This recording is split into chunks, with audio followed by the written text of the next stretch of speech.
This is a CBS News special report. I'm Norah O'Donnell in Washington. Good afternoon. Jimmy Carter, the 39th President of the United States, is making his final return to Washington, 44 years after he left the White House. Mr. Carter died Sunday, December 29th, at the age of 100 years old. As his personal pastor told our Mark Strassman, the Sunday school teacher got called home on a Sunday. Well, later today, Carter will lie in state at the U.S. Capitol, where there will be a memorial there. As you can see here, a U.S. Air Force plane named Special Mission 39 in his honor, because he was the 39th president, flew his casket and the Carter family from Georgia to Joint Base Andrews in Maryland. If you're looking at this picture, you're saying, well, that looks like Air Force One. Well, it is the same plane that flies the President of the United States, but it's only called Air Force One when the President is on it. So now it is Special Air Mission 39 in honor of Jimmy Carter. This is actually the same plane that transported President George H.W. Bush in his final return to Washington. Now, this arrival ceremony is set to begin, and that's why we're live on the air to bring it to you along with analysis and historic perspective. The former president had lain in repose since Saturday evening at the Carter Center in Atlanta, and we're told today that more than 23,000 people visited there to pay their respects to the former president. Then, after a departure ceremony at the center, his casket was taken by hearse to Dobbins Air Reserve Base in Marietta, Georgia, for the flight back here to the Washington, D.C. area to Andrews Air Force Base. I want to check in with senior White House correspondent Weijia Jiang. She is at Joint Base Andrews, where Carter's casket has just arrived. Good afternoon, Weijia, and describe the ceremony that we'll see this afternoon. Nora, good afternoon to you. Good afternoon to everybody. Well, you see the jet that you are talking about right behind me.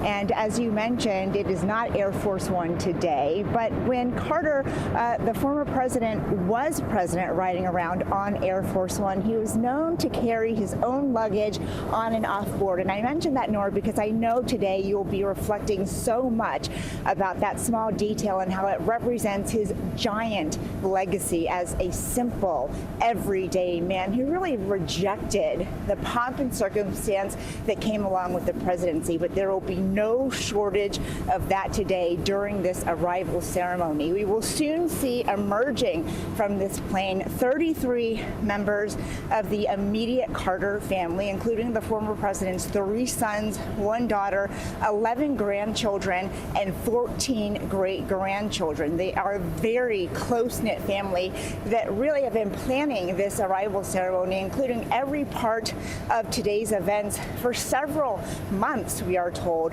by an official here at Joint Base Andrews, even down to the music, Nora. And so for this ceremony, they have chosen a traditional hymn, Abide With Me, that we will be hearing from the band here.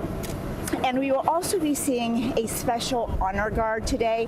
In just a moment, we'll see the formation that is made up of the Joint Chiefs, including the chairman of the Joint Chiefs of Staff, the vice chairman of the Joint Chiefs of Staff, the Chief of Staff to the Army, the Commandant to the Marine Corps, and the Chief of Naval Operations, along with the Chief of Staff of the Air Force and the Chief of Staff of Space Operations. And this is the first time ever, Nora, that the Space Force will be participating in a state funeral. And so even though the former president was so eager to play down all of the ceremony that came with being the Commander-in-Chief, today, Nora, we will see so much of that, along with invited guests, invited active duty military members, and friends of the family, including that personal pastor that you spoke about. Nora? Weijia Jiang reporting from Andrews Air Force Base, where it is a brisk and cold day here in our nation's capital, but the sun has come out for Jimmy Carter's return. We are joined today by an esteemed group of journalists, and I have to just point out it's a special day because Bob Schieffer is here. It's so good to see you, Bob. Of course, the longtime host of Face the Nation, and of course, you were White House correspondent during the Ford years and then got to cover Jimmy Carter. First, great to see you. And so good to have you here. And just as sort of you reflect on this moment in history. Well, I'm not 100 yet, but I'm getting close to it. I'm very honored to be here and to be a part of this. Jimmy Carter, people down through the years have said, well, what was he like? He was not like the others. Every president is different, but Jimmy Carter was very different. He was a sincere man. He was a religious man.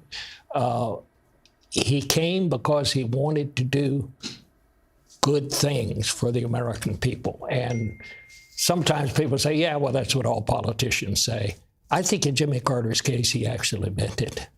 You know, Bob, you had conversations with 11 men that became president of the United States. Would you say that Jimmy Carter was the most unpretentious of them all? Jimmy Carter was the most unpretentious, but Gerald Ford, who came before him and who was his opponent, was also very unpretentious. The difference was Gerald Ford was used to being around reporters, and he was very, very easy to deal with.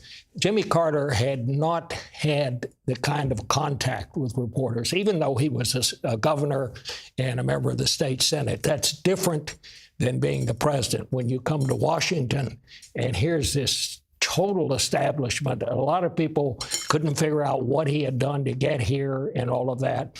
So he had a little rough going in the beginning, but he did it, and he ran for president for all the right reasons. And I think in that case, he did well. Today, we are witnessing America's final salute to Jimmy Carter, the 39th President of the United States, and it begins with this ceremony that we will witness shortly at Andrews Air Force Base. Want to again bring in Chief Election and Campaign Correspondent Robert Costa, and this will be a few days of the nation's capital honoring the former president. It will be great to be with you, Nora, and great to have Bob Schieffer here, along with our friend Doug Brinkley. To build on what Bob Schieffer was saying, Jimmy Carter was one of the top political stories of the 20th century. This governor from Georgia who comes out of nowhere in 1976 to become the Democratic nominee and then ultimately president of the United States. And as Bob said, when he did come to Washington, many in the press corps, many in the Washington establishment said, Jimmy who? I mean, he was elected president, but they're still getting to know who he is. In fact, Nora, in the last week, I've been going through some old Carter files from different Carter aides, and I found a few memos, Bob, about Jimmy Carter's White House thinking about the press strategy, and they said they needed to reach up more to CBS, have people from CBS over to the White House for dinner. And we'll say to any president, we'll welcome those invitations anytime. But Jimmy Carter, as you see there, he was someone who was tough. He was defiant. Yes, he's defiant, as Doug Brinkley and others have written in so many beautiful ways about his post-presidency and his service to the world. But let us not forget, as he returns to Washington today, that he is a great Washington story, someone who came from nowhere to become president of the United States. And whether you're a Republican or Democrat, if you go down to Plains, Georgia, and Archery, Georgia, and you go to that boyhood home, and you think to yourself, in 1924, this young kid was growing up here, and he ultimately became president of the United States. It inspires you as an American. And he didn't maybe conquer Washington, but he took Washington by storm, an outsider in a city of insiders, and he got a lot done. And that Andrews Air Force Base we're looking at right now, such a place for President Carter as he engaged in foreign affairs. He labored to get peace throughout the world. You think about his inaugural in 1977, talking about peace and human rights. He brought all these issues to the forefront at a time when they were not at the top of conversation in the United States or in the world. We are also joined by presidential historian Douglas Brinkley. So good to have you. And he is the author of The Unfinished Presidency, Jimmy Carter's Legacy Beyond the White House. You also spent so much time with the Carter family. Remark on how the family's doing today.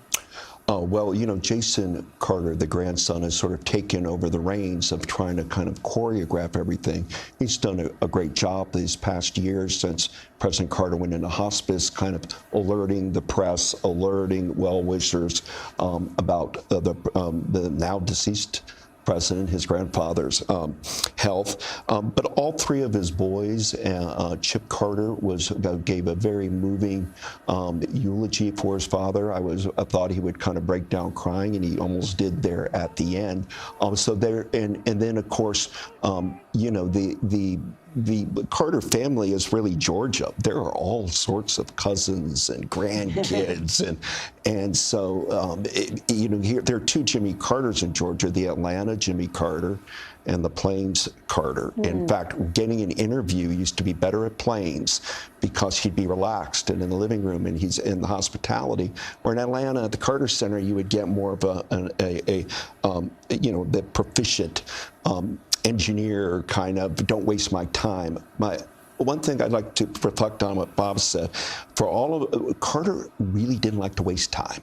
Talk about an engineering president, only Herbert Hoover. If you were a second late, you didn't get your interview. You didn't get to talk to him.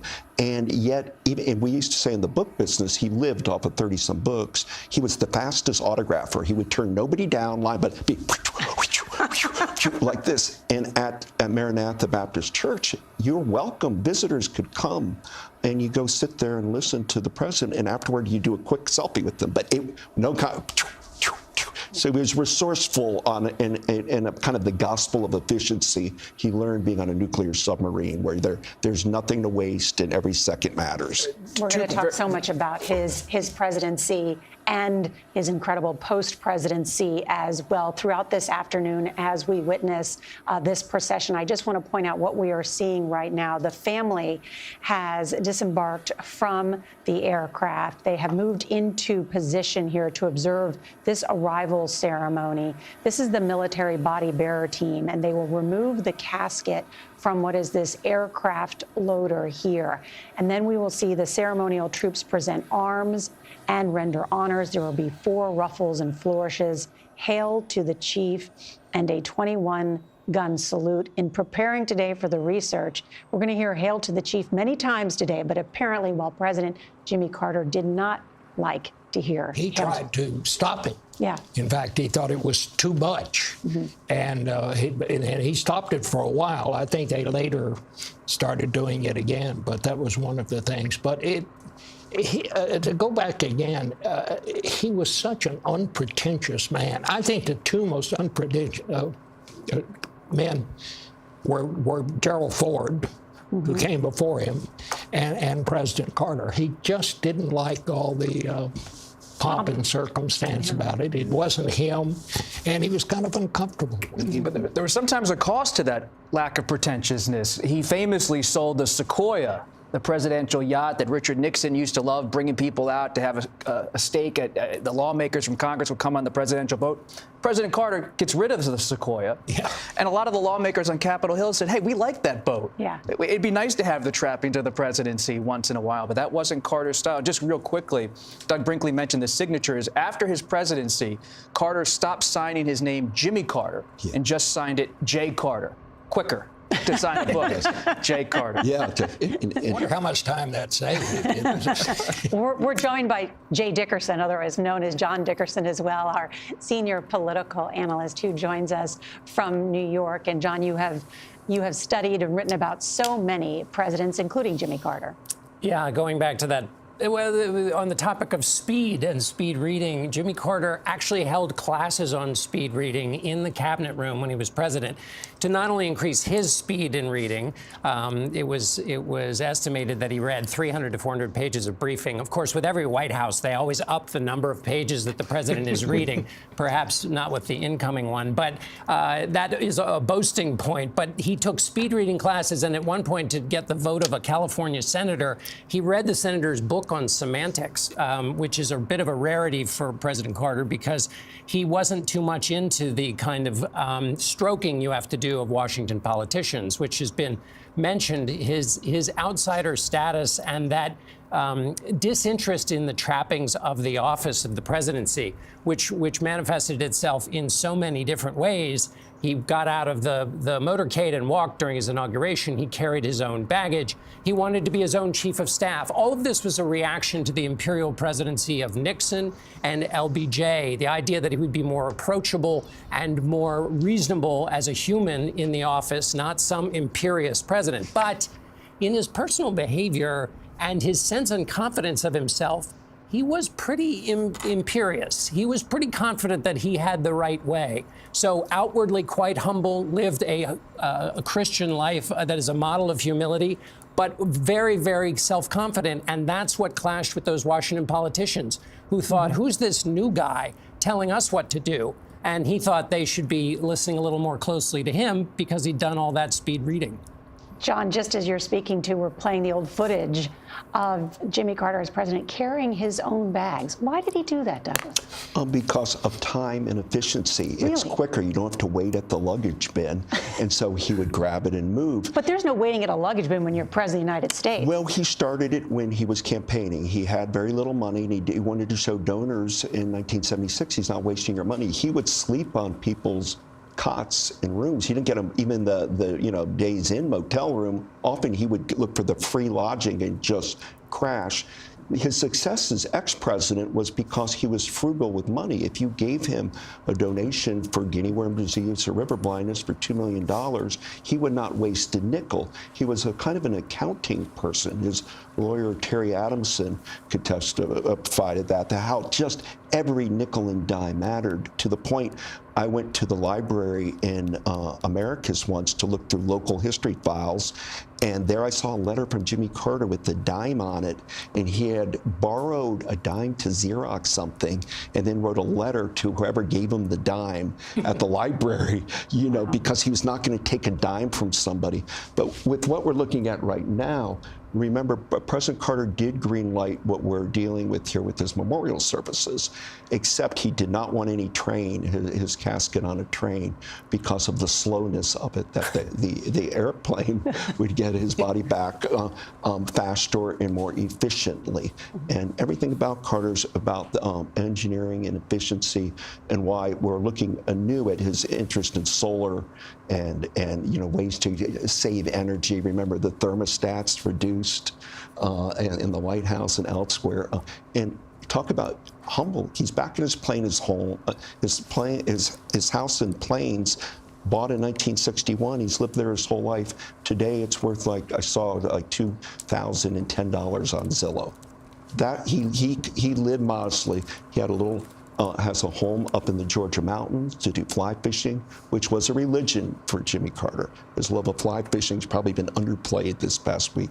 That's the joy he shared with Rosalind Carter and himself and friends, that you could go out and get away to some of the wild places of the world. One of the things that people in Plains liked about Jimmy Carter was after he became president, and you reminded me of this, the real estate prices went up. Everybody's house went up, and a number of people sold their houses because, they'd never been able to get those kind of prices for them. So Carter kind of enjoyed that. He didn't go out and make speeches about it, but he kind of enjoyed it. Well, and there, as done. You all remember, there's that old ceramic roadside peanut that's there when you enter Plains. He was trying to get rid of that forever because it kind of was an eyesore. I loved it. There he made Welcome to Plains.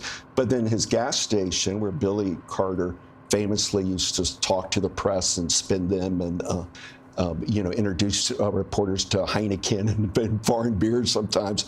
Until he got his own brand. Until he got his own. I was just saying, then he got Billy brand beer, and Carter had an amazing ability to deal with people that are a little bit eccentric. He was like this, a slide ruler. But when you're dealing with Billy Carter, his brother, who was a real character, and his sister Ruth Stapleton, who was a faith healing evangelist, and Gloria, his sister, was a motorcycle rider, and on her tomb is, she lived in Harley First Heaven. 100,000-mile rider in the Harley-Davidson Hall of Fame. So one of the reasons he won in 1786 is he wasn't afraid to deal with people a little off the grid, even though he was this born-again Christian and doing the miracle of winning southern states after Lyndon Johnson signed the Civil Rights Acts in 64 and 65. We're looking at now America's airfield, which is Joint Base Andrews, where the President of the United States and other members of the government fly out from just outside Washington, D.C. here. And what you see is the entire ceremony set to begin to honor the 39th President of the United States, Jimmy Carter. This is Special Air Mission 39 is designated. This is otherwise known as Air Force One when the president flies on it, and it departed Dobbins Air Reserve Base north of Atlanta just this morning. And then this motorcade will wind through our nation's capital, through and past the U.S. Navy War Memorial, and then to the U.S. Capitol, where we will watch a ceremony and eulogies tonight and later this afternoon by members of the Senate and the House. And then the former president's body will lie in repose, and people can go and visit. So if you're in or near Washington, or if you want to get in the car or make your way, you have tonight and tomorrow to pay your respects if you haven't already done so in Atlanta. I just want to note, too, and there you have that incredible view of the U.S. Capitol and the Rotunda. It still takes my breath away, even every time I walk in there, but also just to see this picture of our beautiful United States Capitol and what we will witness later today, and people can go by and pay their respects. We can almost hear some of the echoes there from inside. Want to check in with our senior White House and political correspondent, Ed O'Keefe, who is in a key position. Ed? Good, thanks. We're still on TikTok. Nora, good to be with you, and like the others, especially great to see Bob this afternoon. I've already heard from a few viewers, quite excited to see him join us today.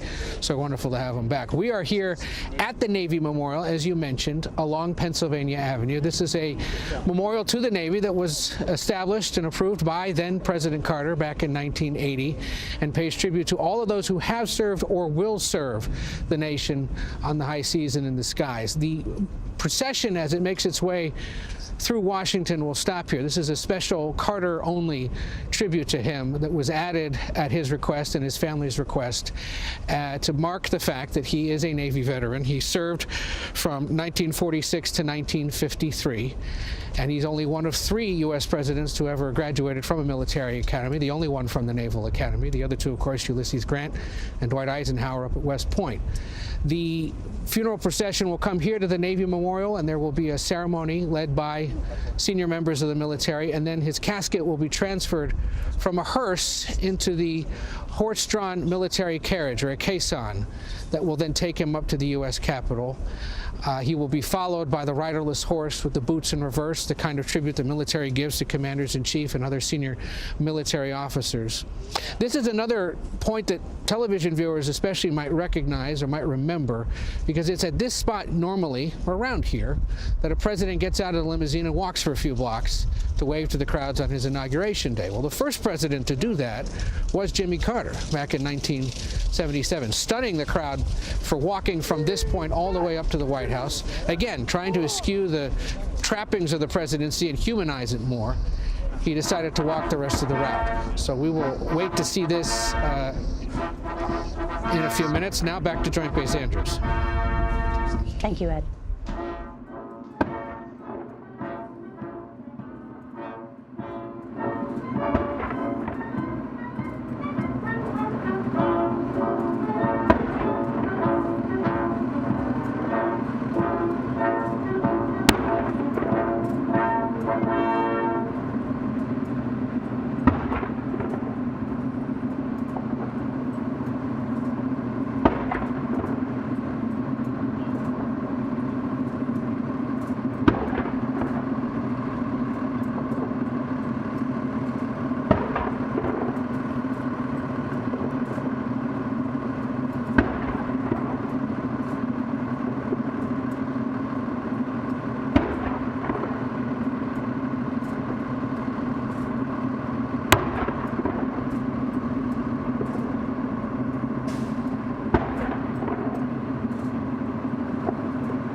And we have just witnessed the 4 ruffles and flourishes. Hail to the chief, the 21-gun salute.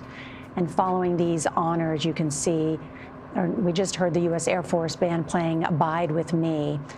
And the military body bearer team has placed the casket inside the hearse, and it will shortly depart to the U.S. Navy Memorial and then to the U.S. Capitol for that service later this afternoon. We are pleased to be joined by James Fallow, presidential speechwriter for Carter for several years, and so good to see you, Jim, and have you here. You not only worked with Jimmy Carter for several years, you then, of course, wrote about his presidency. And I know in one of those things you called Jimmy Carter an unlucky president, but a lucky man. How so? So I think when he was president, all these many decades ago, so many things broke against him. The world was in terrible shape. The U.S. was in terrible shape. Almost any malady you can think of these days, we had a more tense version of then. But in the 44 years nearly he had as former president, he lived long enough to not only reinvent the role of former president, but to have the constancy of his character, which I think had always been the same, show through in his writing, in his work around the world, in his peacemaking, in his faith. All the things that he had been, for better and worse as president, he was able to show to their best advantage in these many years. He was such an outsider, though, and I think just to remind people, and this is from your own writing, too, I mean, Democrats had enormous majorities at the time. I mean, the majority leader was Robert Byrd. Democrats had 61 seats in the Senate. Under Tip O'Neill, the margin was 150 seats. I mean, to think about Democrats controlled Washington, and yet Jimmy Carter's relationship with Tip O'Neill was tense, or you describe it. They could not have been more different people. As you say, the only politics in those days were politics within the Democratic bloc because the majorities were huge. And Democrats in those days assumed they would always naturally control the House. And so Carter, again, was a very different person from Tip O'Neill. He was not a machine politician. He had no national political experience. And so the same freshness and outsiderness that we remember from those days that made him so popular. I think he still has the highest popularity rating of any first-term president, in the time since then. Also meant he didn't really know all the ropes of dealing with Congress. And so that accounted both for his freshness and some of his difficulties, I think. Jim, I think, if I could just add to that point, I think he ran a terrific campaign when you come right down to it. Saying, I will not lie to you after Watergate and what the country had gone through had been great. But he advertised himself to be someone who was an outsider, who was not part of the Washington establishment. And that was had a great deal to do with him being elected. Once he got to Washington, he turned out to be just what he had advertised himself to be, someone who was an outsider, who was not part of the establishment, and it really took him a while to get adjusted. Hey, Jim, just real quick, what was President Carter like up close in the Oval Office? You were a speechwriter for President Carter. You worked with him closely. You saw Hamilton, Jordan, and Jody Powell and this tight-knit group around him, but you had entry into that inner circle as a speechwriter working on some major addresses. What was he like up close at the height of his power? You all were talking recently about his autographing approach. I have lots of his autograph material. It usually says things like, do better, very poor, not funny enough. He was quite a demanding taskmaster. And so I think that people who worked for him respected him and had enormous admiration for his constancy and his fidelity and all the rest. But he was not an easy person to work for. I think one of the aphorisms was easier to admire than to work for, which may be the case with many strong leaders. I think the word that has been used over and over again was his discipline, incredible discipline. Discipline, and what Bob said, he really was honest. He lived up to his campaign, but he arrived in January of 1977 saying, the Democratic Party is an albatross around my neck. He wanted nothing really to do with Senator Ted Kennedy or with Scoop Jackson, and he jammed the Panama Canal Treaty right out of the gate, dividing Democrats. I interviewed Senator Talmadge down at his pond house down in Georgia, and Talmadge said, "Look, I love Carter. I'm the senator from Georgia, and I've known him forever. But what he did to Panama Canal to the Democratic Party is unforgivable. And notable that Donald Trump today was talking about just that, someone who demands unity and loyalty. I was in Panama very recently. Can I say, I actually view this as one of Carter's great achievements, that he was able, both diplomatically, these were negotiations started under Richard Nixon, as you know, because of the security threat to Panama. And he got 68 votes in the Senate to do this, which was one of his great legislative achievements, I think. But yes, it had the effects you talked about. John A lot of the people who voted for it in the Senate got beat in the next election. Jennings Randolph and others, yes. Yeah. John Dickerson is with us as well. John? Hey, Jim. We've been talking about the team that existed in Washington, which is to say the Democrats. I want to ask you about the team he picked, which is to say his cabinet. Outsiders come into Washington, they're going to shake things up. He had this different view of existing Democrats, but he also had a different view about the way cabinets are arranged, and he was going to try and do it differently. Can you just tell that story briefly and how that contributed to his difficulty? This person who was quite interested in the details was trying to rewrite the way a cabinet works. Tell that story.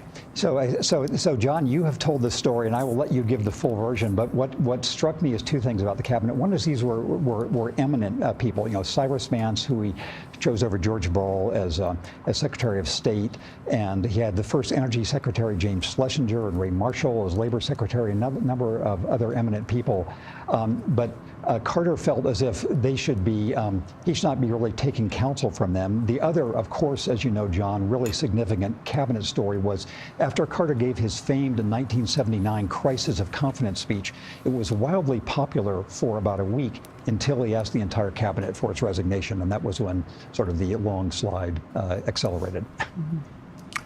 He worked hard to put a lot of women and African Americans into government. And there's a great story I just read about Jonathan Alter in his biography of President Carter was talking about how many federal judges that were women and African Americans that Carter had appointed. To just build on Doug's point about President Carter's promotion of women and people of color, so much of that aspect of the Carter story comes back to his mother, Miss Lillian, a nurse down in Georgia who ministered to not only whites in Georgia, but to black Americans.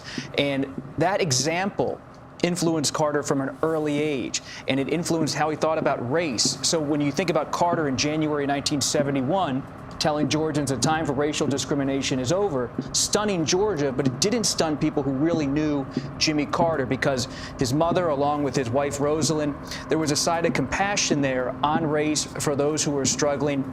And Carter's post-presidency, I would argue, deeply influenced by his own mother's example. Miss Lillian, as she was known, served in the Peace Corps. At age 68. 68. Yeah. At age 68, going to India and elsewhere. It was this commitment to service, this commitment to diversity that coursed through the veins of Jimmy Carter, influenced by his mother, and it was forged again and again throughout his life. And do you think that played a role, Douglas, too, in this amazing love affair and marriage that he had with his wife? There's no question, and really you can't talk about Jimmy Carter without Rosalind Carter. They are inseparable. Her big interest in life developed in helping people that were mentally challenged, and she did great work at Georgia Southwestern. But she also just was with them every step of the way, every campaign, handing out leaflets. When he would go to Iowa, she would go. And with John and Betty Pope, that was his only true deep friend, Jimmy Carter. There's a loner side to President Carter. It was John Pope, and John and Betty Pope would do anything for him, and they went up with the Peanut Brigade in New Hampshire, but they traveled all over the world together, you know, to about over 130 countries. People don't even know the countries that Jimmy and Rosalind Carter have gone to, and then to work together as a team house building, hammers in the heat. I brought a group of students from different universities to build a house for Habitat Humanity with President Carter and Mrs. Carter and the Popes. We all, as a class, put up a home, and she was out there in the sun hammering away, and they were challenging each other. Who would stay longer? And he didn't want to eat anything fancy. He'd just eat a ham sandwich, and you know, but we got to get back to work again, not wanting to waste a minute. But he said the problem, President Carter told me, with volunteerism is that people get excited if you're to work with the former president, but after day 2 and 3, people start not wanting to work. And the challenge in America is how do you get volunteers to stick-to-itness? Not everybody's like Jimmy and Rosalind Carter. And you know, he really worked when he went to do these things, to build things for Habitat for Humanity and all that. He knew how to hammer and saw. I mean, I was an apprentice carpenter during my high school, and that's what I do, working in the summer. And you could tell it wasn't the first time he'd ever picked up a skill saw, or the first time he knew what he was doing, and he actually worked. It wasn't just a photo opportunity. And of all things, that's one of the things I really admired about It's a huge point, because also growing up in archery on the farm there, they would slaughter hogs and chickens. And he knew how to, was a great carpenter. He made the collection bowls in his church. The chair you're sitting on, he made. Like you as a painter, he started painting in life and writing poems and writing a novel about the Revolutionary War. But we were talking about Hail to the Chief and his reluctancy to the imperial presidency. But when he was at the Naval Academy in 1943, they hazed him. They wanted him to sing Marching Through Georgia, a 1965 song. All the plebes said, or the midshipmen were trying to make him sing it, and he refused, and they would beat him and hit him to sing the song, sing about how the Yankees beat the Confederates, and he wouldn't sing it. And that's how we might forget how much he loved the South sometimes, and how much he loved Georgia. He carried the South and loved it. He loved the music of the South. In the White House, he kept a stereo playing music all the time, often classical music, but often people from Phil Walden's Capricorn Records, the Allman Brothers, and Willie Nelson was like, he loved, Willie is out there watching somewhere now. They were really tight, Willie Nelson. Back to the eccentricity, they just were like brothers. And Bob Dylan, who he's the one who took Bob Dylan aside and talked to him about Christianity, and led Dylan into doing albums like Slow Train and Saved and Shot of Love. And we forget when Carter got sworn in, there was a new Christian movement going on, and also the New South, which Atlanta was the end all at that time. I mean, how influential was that? That Hunter S. Thompson and Rolling Stone said, "I think he's cool." Oh, I think it was enormous. And when I mentioned, the lucky and unlucky factor, it was luck that Hunter S. Thompson had this rhapsodic piece in Rolling Stone about his Law Day speech back 2 years before he became president, and sort of made him, it was part of his becoming cool. So it was really important, I think, for Jimmy Carter when he ran for president and during his first year or two, that he seemed to bridge all the different divides in American society, black and white, young and old, Vietnam pro and con. He was a person who had that kind of magical connection. And just to build on which, I want to ask you one thing, because I agree with everything you said. Why did he give the interview to Playboy magazine? He was, it was early in the campaign. He was not knowing how far he was going to go. He was looking for press. And so I remember being on the campaign plane when that came out. I have lusted in my heart for other women. Think how that compares on the historical gradient now. But yes, that's why he did it. It was, a campaign. And Jody Powell and Ham Jordan were looking at polling, and he wasn't polling well with men. And the thought was that being a born-again Christian, he may be too square. Now, Rolling Stone crowd helped him a little, but they thought Playboy interview, and Bob Shearer, who's still around, who did that interview, teaches at University of Southern Cal, they thought this would make him seem like, get the guy vote up a little, and it blew up on him, almost cost him. I got to tell you, after that, I was covering, there was a Republican thing going on, and there was some old guy, and I for the life of me, I can't remember his name, but he had been a big segregationist and so forth. But he got up to talk about it, and he said, they say let it all hang out. They say let it all. I don't believe I'd have said that. It's in the I will never tell you a lie, I'll never lie to you tradition of Carter. That Hunter S. Thompson story is an important one to remember, because in 1972, Hunter S. Thompson, this famous writer, sometimes incendiary prose, writes Fear and Loathing on the Campaign Trail. And Carter's at the convention in Miami Beach, and he's looking at the whole Democratic Party with his aides, and he says, we can beat these guys if we ever decide to run. And Ham Jordan famously writes a memo saying, here's how you can make it to the White House in 1976. But when you go back and read that Hunter S. Thompson story, what impressed Thompson more than anything about Jimmy Carter is that he was willing to take on Teddy Kennedy. Hunter Thompson said nobody in Washington pushes Teddy Kennedy around, but this no-name Georgia governor has the guts to do it without being coerced or without going over the line. And Hunter S. Thompson said for years, Jimmy Carter's perhaps the toughest politician. He also said the meanest, not in a cruelty way, but one of the toughest, meanest politicians he ever covered, because Carter didn't suffer anybody who he thought was either beneath him politically or he could barrel through. And that really made a mark with Thompson for the rest of Thompson's life, that this guy was someone to watch, even as the rest of the Washington press corps said, Jimmy who? And Hunter then lived on the Carter's property for a few days, became very close to Billy, and set up the big interview to go to the Atlanta stock car races. And Hunter was there, was fumbling with a drink in his tape recorder. And they went, and they 5 hours of tape, President Carter told me, and Hunter screwed up the tapes. He didn't have them. And then Carter told me the next bad luck, the big star reporter was Theodore White, who wrote a series of these books. White came with these old reel-to-reel kind of things and went into planes to interview him hours, and suddenly they looked after the whole interview, and all the film was on the floor. And he retreated White back to Americus, and Carter said, I'll give you another one tomorrow, and White left.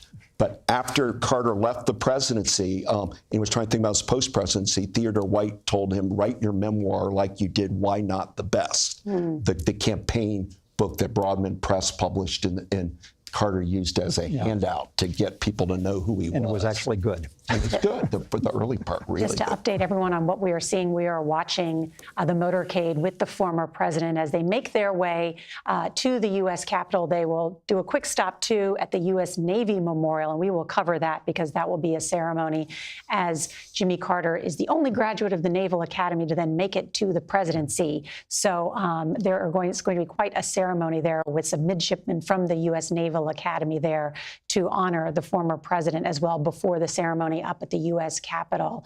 There's much to discuss as we honor the former president on this day. And then, of course, there is that state funeral again on Thursday where we will hear President Joe Biden eulogize, I should say, Jimmy Carter as well as others at the National Cathedral.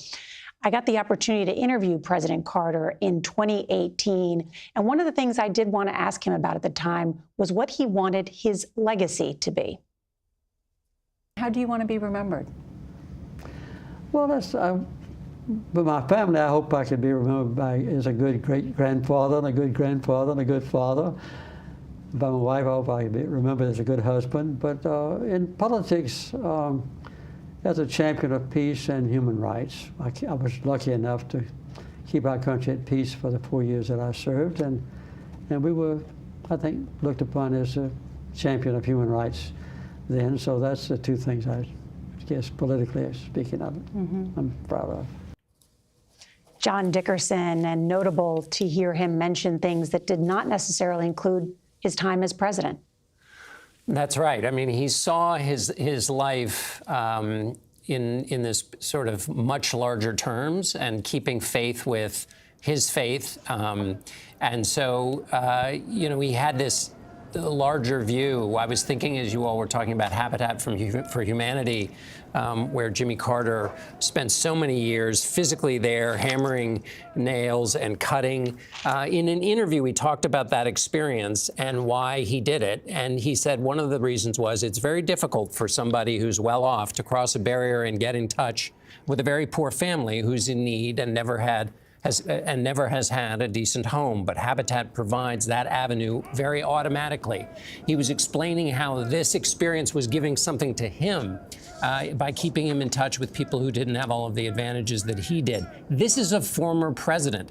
Think of the many former presidents in recent history who've gone to give multi-$100,000 speeches to well-heeled people in fancy ballrooms, who have traded essentially on their office. And he went back to that small house that he renovated with his wife often, Rosalind, and lived this life that was staying consistent with that set of values that he kept with him, you know, that were born in planes, but then also through a great American institution, the Naval Academy. I mean, when you think of his story as an American story, anybody can grow up to be president. He kind of fits that bill through not only being born in America, but also through the great institution of the Naval Academy. Then his father gets sick. He goes back home. I mean, this is a life that carried with it a set of values that last and continue well over the brief period he was president.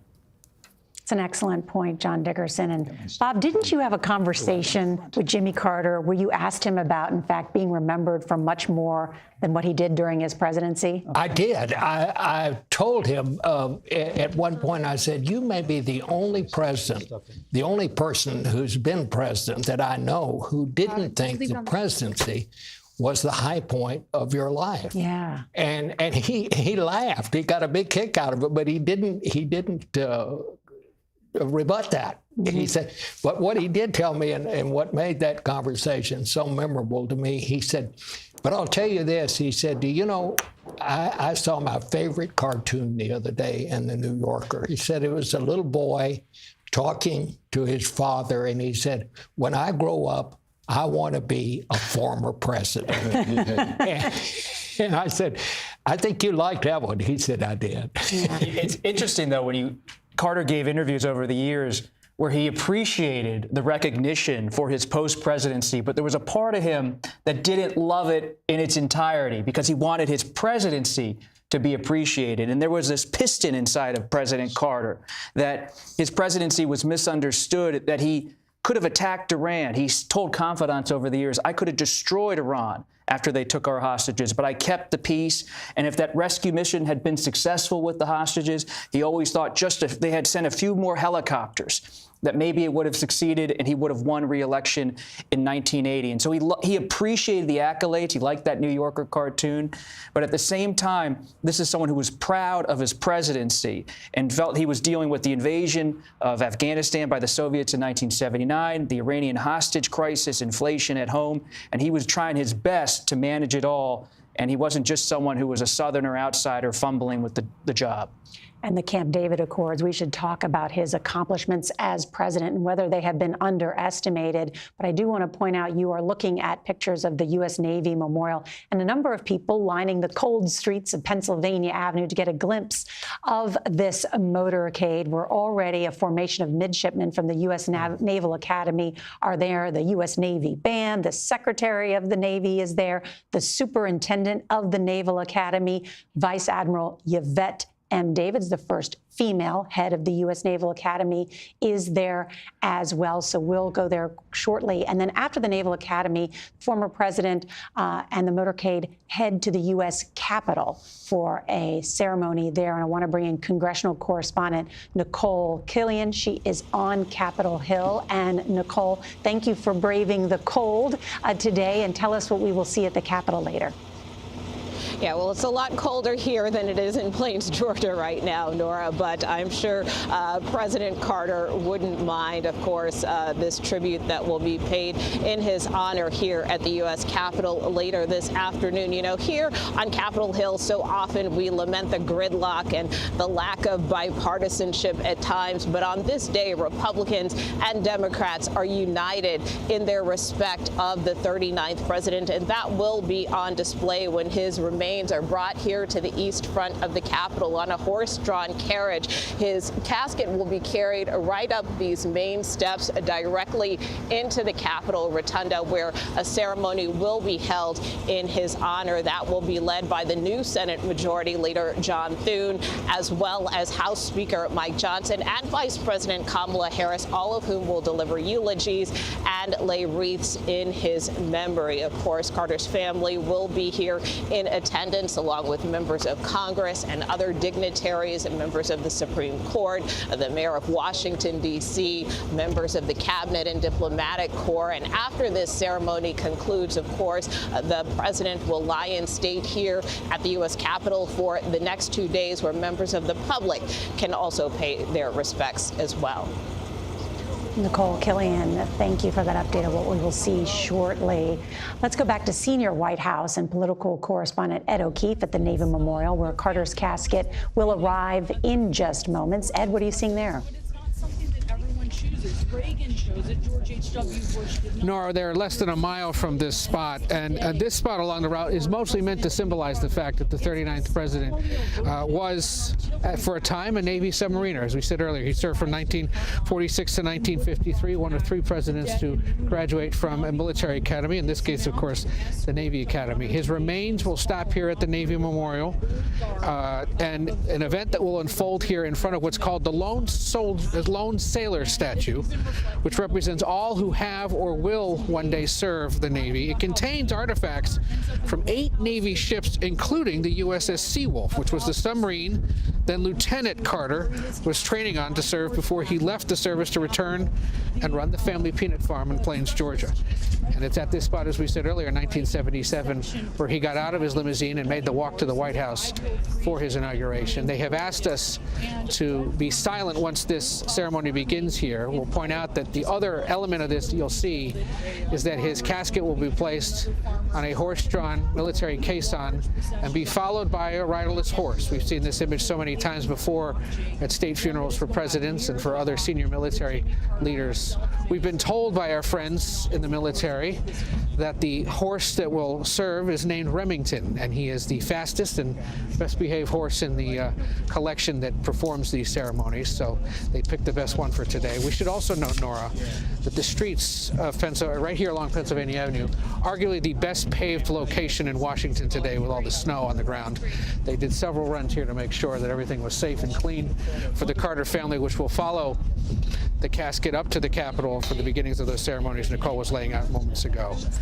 This is arguably the most solemn part of the ceremonies in Washington so far, one we've seen only a few times before for Presidents Reagan and Ford, most recently, President Bush as well, and one today that is sadly sparsely attended, both because of the weather and because of the incredible security precautions that have been taken across the city, given the recent events in New Orleans and Las Vegas and the preparations for the presidential inauguration. Nora. Ed O'Keefe there at the U.S. Navy Memorial. And the caisson detachment is part of the U.S. Army's 3rd U.S. Infantry Regiment. You heard Ed mention the lead horse, Remington, and not to leave out the full 8 horses that will be there, as well as 5 soldiers. The other horses are Bullet, Rocket, Burns, Scout, Poncho, Regal, and Gunther, which we will see, of course, this beautiful tradition. And there you can see, look how gorgeous that caisson and the midshipmen from the U.S. Navy Memorial that are flanking that there as they will pay tribute. And I think we should talk about now his service in the U.S. Navy. What was it, seven years, am I right, from my memory, that he served in the U.S. Navy after graduating from the Naval Academy? I think it's important to remember that in 1943, Naval Academy, we're in the middle of World War II, but they're training Jimmy Carter for the post-war Navy, which is nuclear weapons.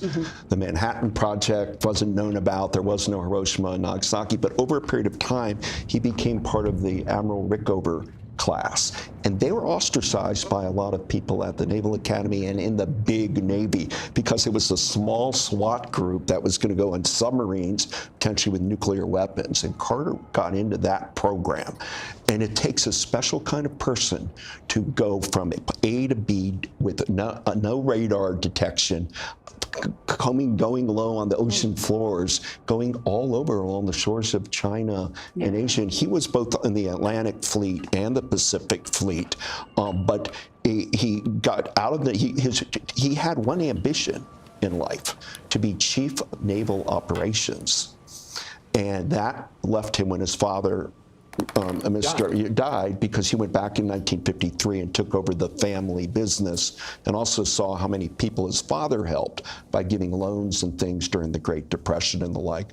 But the Naval Academy now is really celebrating Jimmy Carter, and the Navy is. But for a while, in the Reagan era, he wasn't given the love out of the U.S. Navy that we're seeing today. And Rickover did not want him to leave. In fact, he tried to block him from leaving. But his dad had died, and somebody had to go back and take over. Rosalind didn't want to go back to planes either. Yeah. I want to bring in John Dickerson on this conversation, because, John, that was such a formative moment for Jimmy Carter, too. I mean, he talked about the courage, self-sacrifice, and discipline that he learned during not only the academy, but his service after.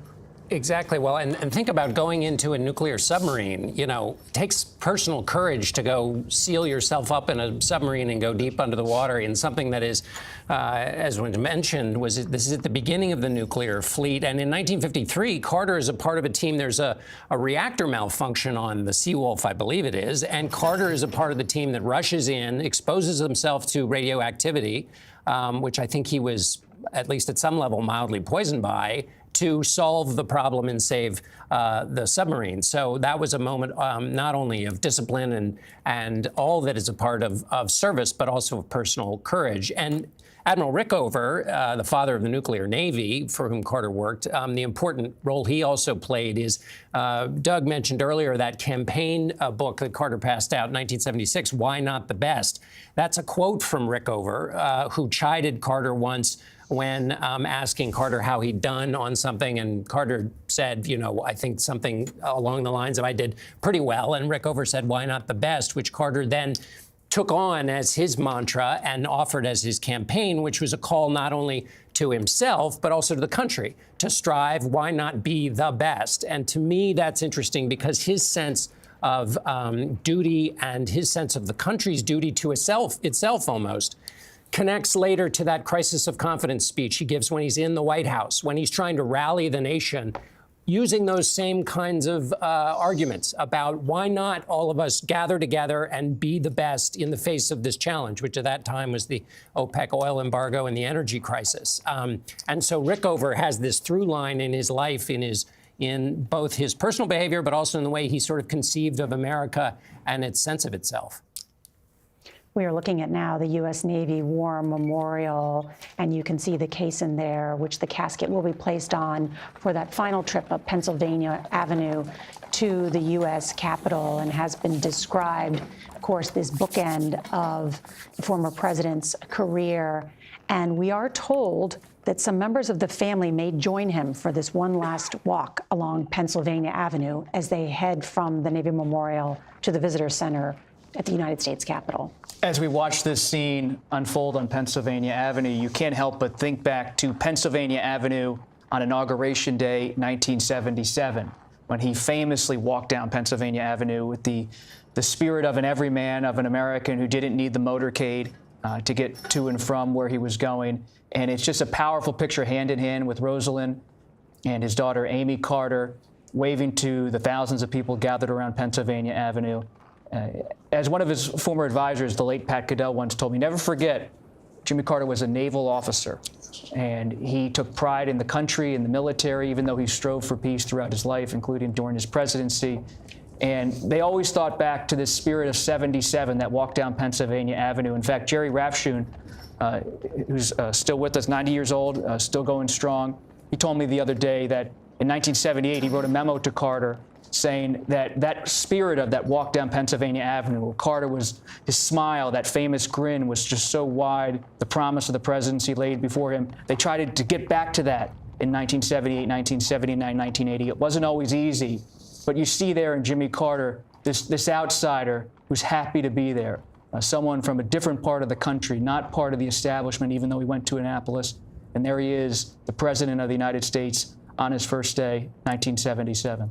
And we see Amy Carter there, Yeah. and she had to grow up in real time in the White House. And they were very protective of her. And she's a marvelous, independent-minded person, very progressive, an artist, a writer. She went to Memphis to study art, lived in New Orleans, Atlanta, and then got very involved with anti-nuclear causes. She would protest with Abby Hoffman up in Massachusetts, University of Massachusetts Amherst. She would go sit in on nuclear and anti-apartheid protests of the 80s and 90s. And how did her parents, what did her parents think about that? They loved it. Let Amy be Amy. I mean, she was like Ms. Lillian. She was a free spirit and Went to a public school also and went while to, he was good president. point, Bob. And went to public school, and she's just one of the most, has one of the deepest hearts and loving people you would ever meet, Amy. And you know, I know she's mourning today in the last weeks, but she's very active now with the Carter Center. We've mentioned Jason Carter, the grandson, but Amy Carter's getting very involved with that too. I mean, talk about just for a minute what the Carter Center has done. An incredible reach, not only in America, but around the world. When in 1981, when they went back, he got the hostages. Ronald Reagan let him go to Germany, and yet there are 52 hostages. Just after Reagan is inaugurated. Not just after. And then they were depressed, but then Anwar Sadat was assassinated, and they were mopey until that moment. Jimmy Carter loved Anwar Sadat of Egypt, not just for Camp David, but they became friends. He called him Brother Anwar. He had a picture of Sadat on his desk. And he realized Sadat gave his life for Camp David that I brokered. I can give my life for peace. And the Carter Center, built where Sherman witnessed the burning of Atlanta. And I just told you Carter wouldn't sing the song at the Naval Academy about burning of Atlanta, and that it took off and does election monitoring, combating everything from guinea worm, river blindness, on and on.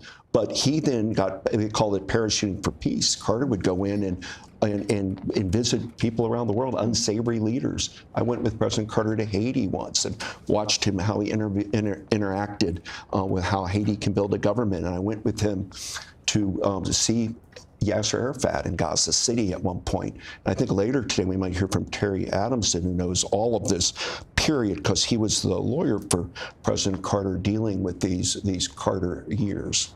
Look at this now. This is President Carter's motorcade. They've just come from Andrews Air Force Base, and they are arriving now at the U.S. Navy Memorial. That is the caisson where President Carter's remains will be transferred from the hearse to the horse-drawn caisson, and that's where Ed O'Keefe is for us. Ed?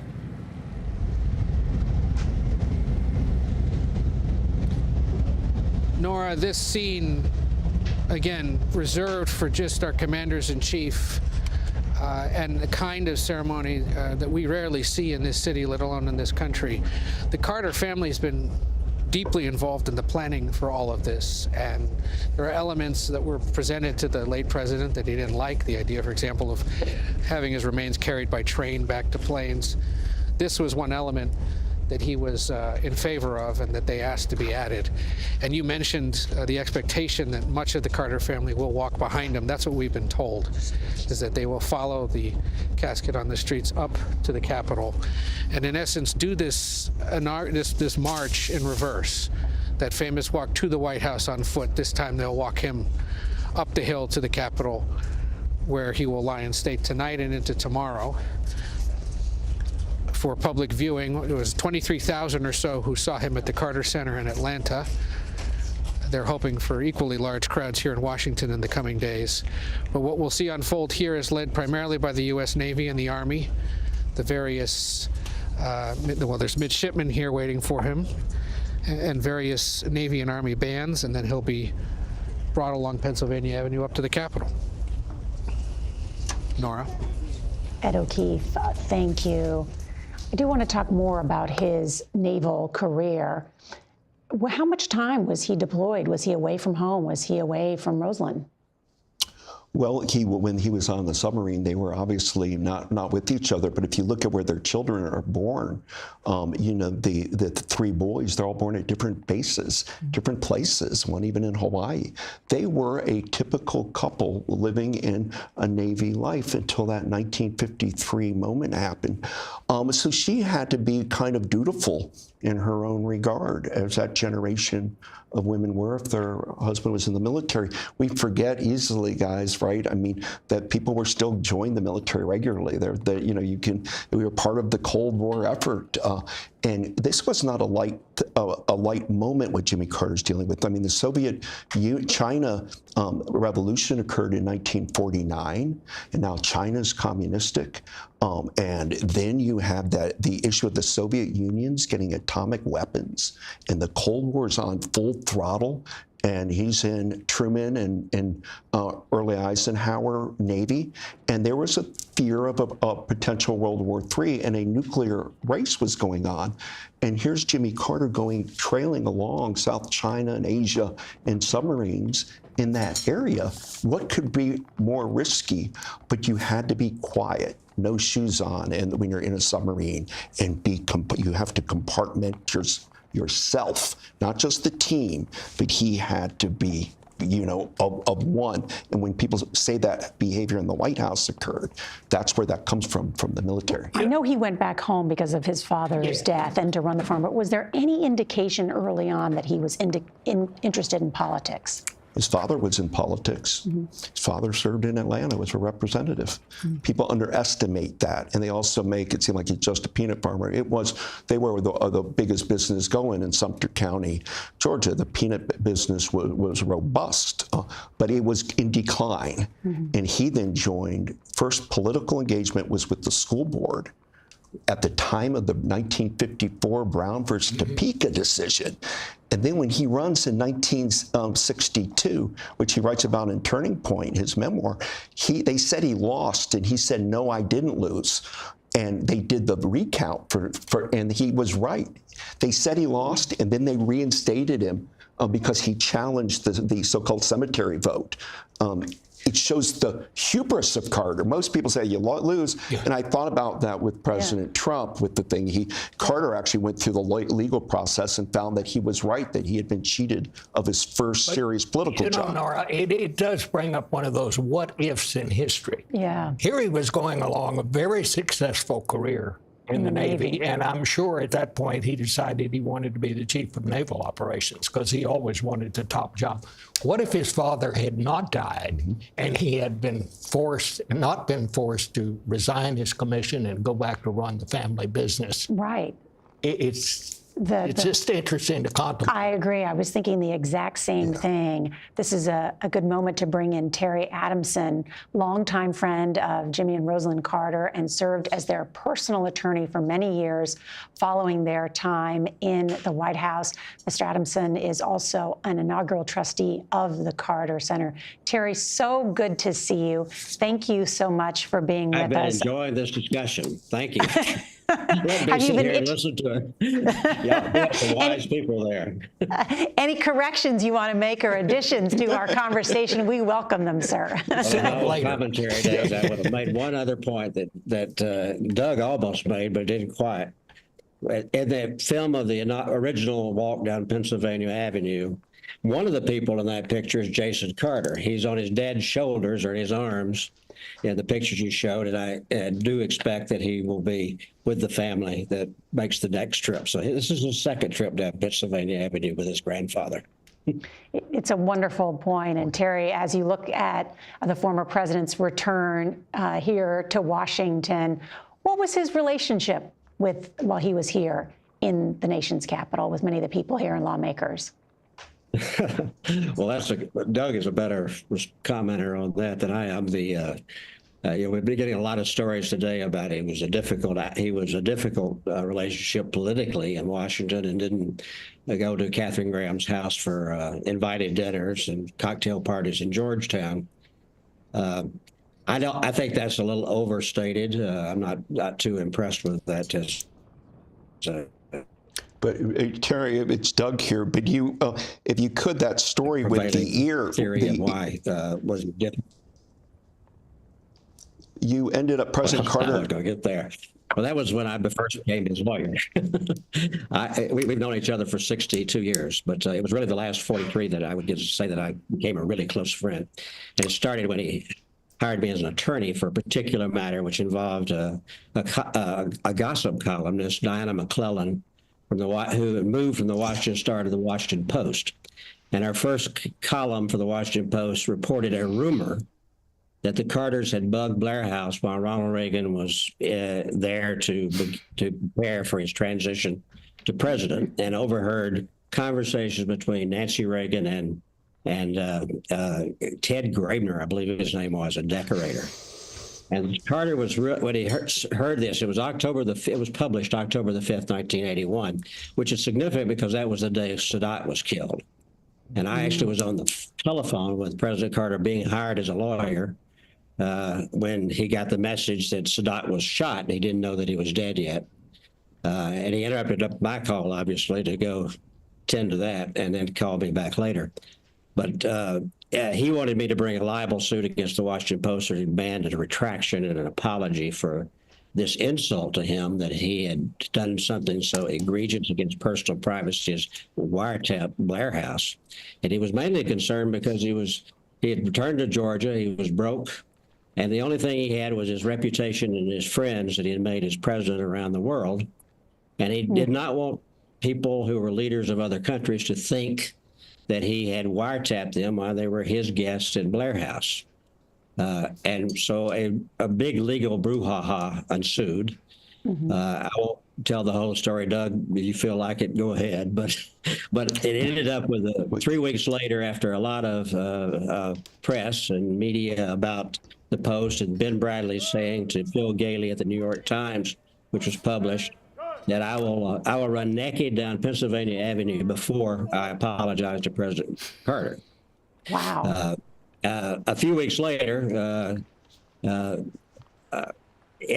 Bennett Williams, who was the Post lawyer, called me on the telephone in my office, which was around the corner from his. Mine was a tiny little office. His was obviously the most eminent firm in Washington. And he said, "Are you busy? Can I come to see you?" And we walked around, and he said, "This has gone long enough.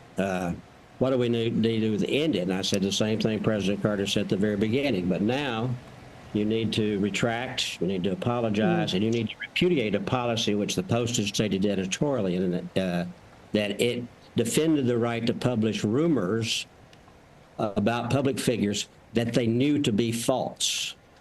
And that really offended a lot of people. We had more media allies at that time than probably any time in Carter's political history. But it was, they did retract, they did apologize, and they repudiated the policy they could spread rumors about people they knew to be false.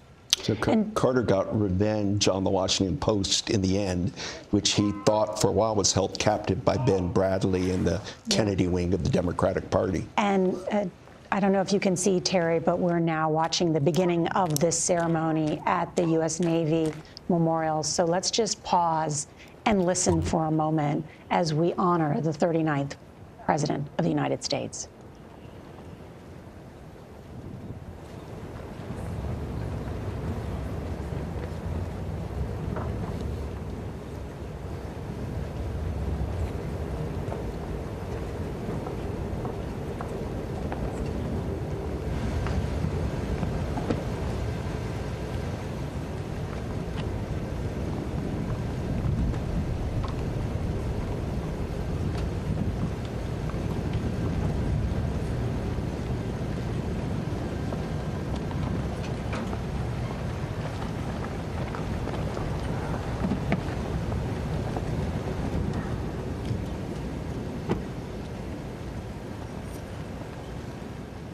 And as we watch the U.S. Navy Memorial, you can see this formation of midshipmen from the U.S. Naval Academy, where Jimmy Carter graduated. He's the only president of the United States who graduated from the Naval Academy.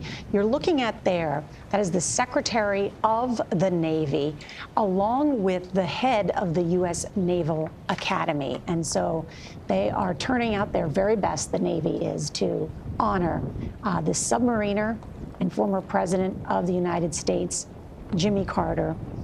So much about his career. I'm sure many of these midshipmen and women want to learn about as they honor his legacy and pay tribute to him today and in the coming days. I once asked President Carter if I could see his Navy record, and he said, I don't have it. And I thought, well, of course you have it somewhere. And it was in St. Louis National Archives, and I got it. And it's just exemplary reports. I mean, he was a model midshipman. He was a model of a veteran of the U.S. Navy. And at this moment, we have to think of him, which we don't often do, as Lieutenant Carter, because he was intense about the U.S. military and his love for our men and women of the armed forces. It was deep with him, as deep as his love of Christianity and the gospel. This is the caisson in which the hearse will be moved to escort his remains to the U.S. Capitol for that ceremony today.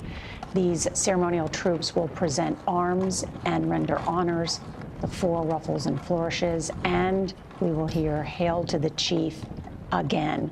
And then immediately following these honors, and we'll take them live as they happen and let you listen, the U.S. Navy Band will play "Just As I Am" without one plea.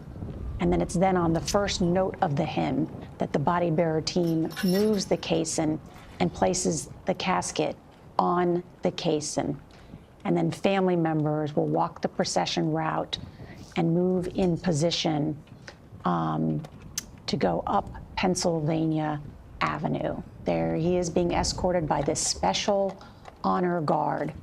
And in this funeral procession, the order of this march is the Military Honor Guard, the Advanced Motorcade, the National Color Guard, clergy, the caisson with the body bearer team, Presidential Color, and the motorcade. It's just an incredible thing to watch the tradition here of the way America pays tribute to our former presidents.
And as we watch the hearse arriving at the U.S. Navy Memorial with former President Carter's remains, on the other side of the screen, you can see the Democratic leader, Hakeem Jeffries, inside the rotunda, as a number of the dignitaries there are arriving inside the rotunda in advance of the ceremony to honor the former president and Lieutenant Carter, as Douglas Brinkley has noted we should be calling him now as we're at the U.S. Navy Memorial, to talk about his service to the Navy, how it influenced him, how it shaped him, his discipline, his service to our nation. And how did it influence his presidency, Douglas? Well, he really believed that the key to being a commander-in-chief was peace. And there were many opportunities, a little like Dwight Eisenhower in this regard. Eisenhower, who signed all of the death certificates of World War II as Supreme Allied Commander in the 50s, said, peace. I'm not going to be writing about dead Americans. So Carter did anything he could, and really his proudest accomplishment of his presidency that was the United States didn't go to war, that he was able to keep America safe. But when in 1979, when the Soviet Union invaded Afghanistan, it got his cackles up. And he started, he at that point became more of a Brzezinski hawk on the Soviet Union. But the mistake people make, because Reagan in 1980 wanted to raise the defense budget by 7%. Carter 5%.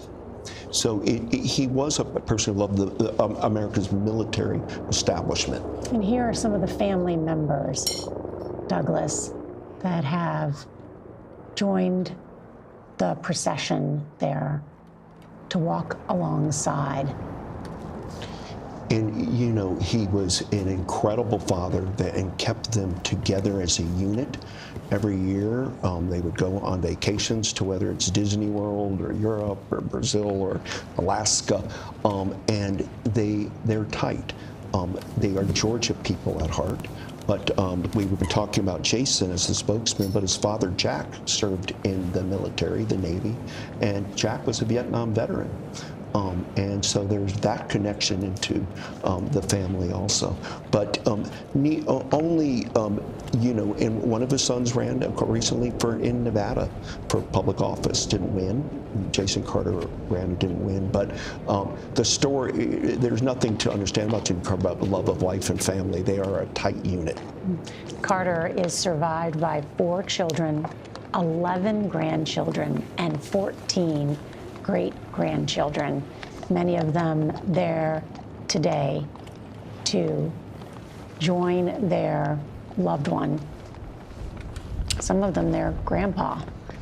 And remember, President Carter's died at, you know, made it to 100. That's the marker for everybody. So they've been waiting for this moment. It was an incredible roller coaster year with hospice and reports about President Carter. But we saw his grit and determination. He wanted to outlive his wife so he could be her caretaker. He wanted Rosalind to be taken care of by him. And at a key summit, the children got together and said, we're going to have to do rotations in planes to keep an eye on the home there. Now, all the planes is really going to be the Carter, part of our National Park Service. Another side of President Carter we didn't talk about is his love of the men and women of our National Park Service. No president loved them more than Carter did. Wow. You know, I thought it was interesting when he declared he would go into hospice. And people just automatically assumed that he was going to die in the next day or so. So all the networks, including CBS, ran what would have been the obits that they had, and we all did that. You get an obit ready for famous people. They all ran them, and he was still alive, so he got to hear them. I always thought that was a little extra for him. And, but it's just he didn't want to make the trip to the hospital. He just wanted to be cared for at home. Yeah. Right? He had been shuttling for a while between planes in Atlanta always. Yeah. And then if you added up all his travels around the world, but the Emory University did a lot during Carter's life, both for the Carter Center and the Carter family's health. Let's listen in.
Ready? Go.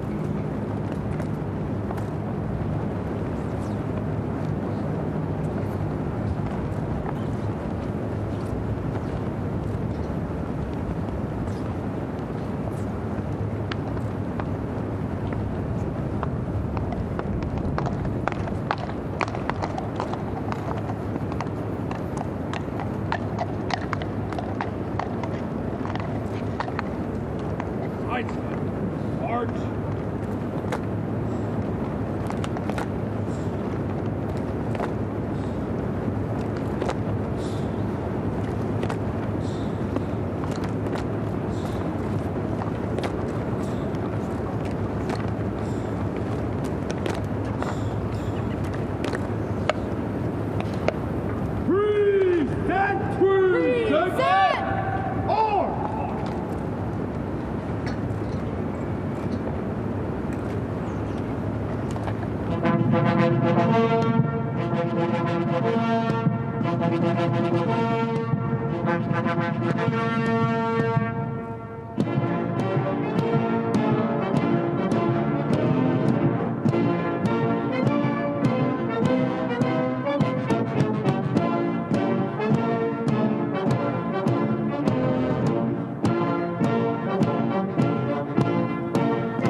Ready?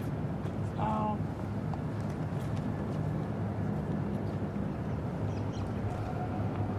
Ready? Step.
You know, the family said that this stop at the Navy Memorial is meant to take note of his service as a submariner and as a graduate of the U.S. Naval Academy, and should also note that the site of this event, the Navy Memorial, was one of his lasting contributions as president, authorizing the construction of this Memorial Plaza and Visitor Center in 1980.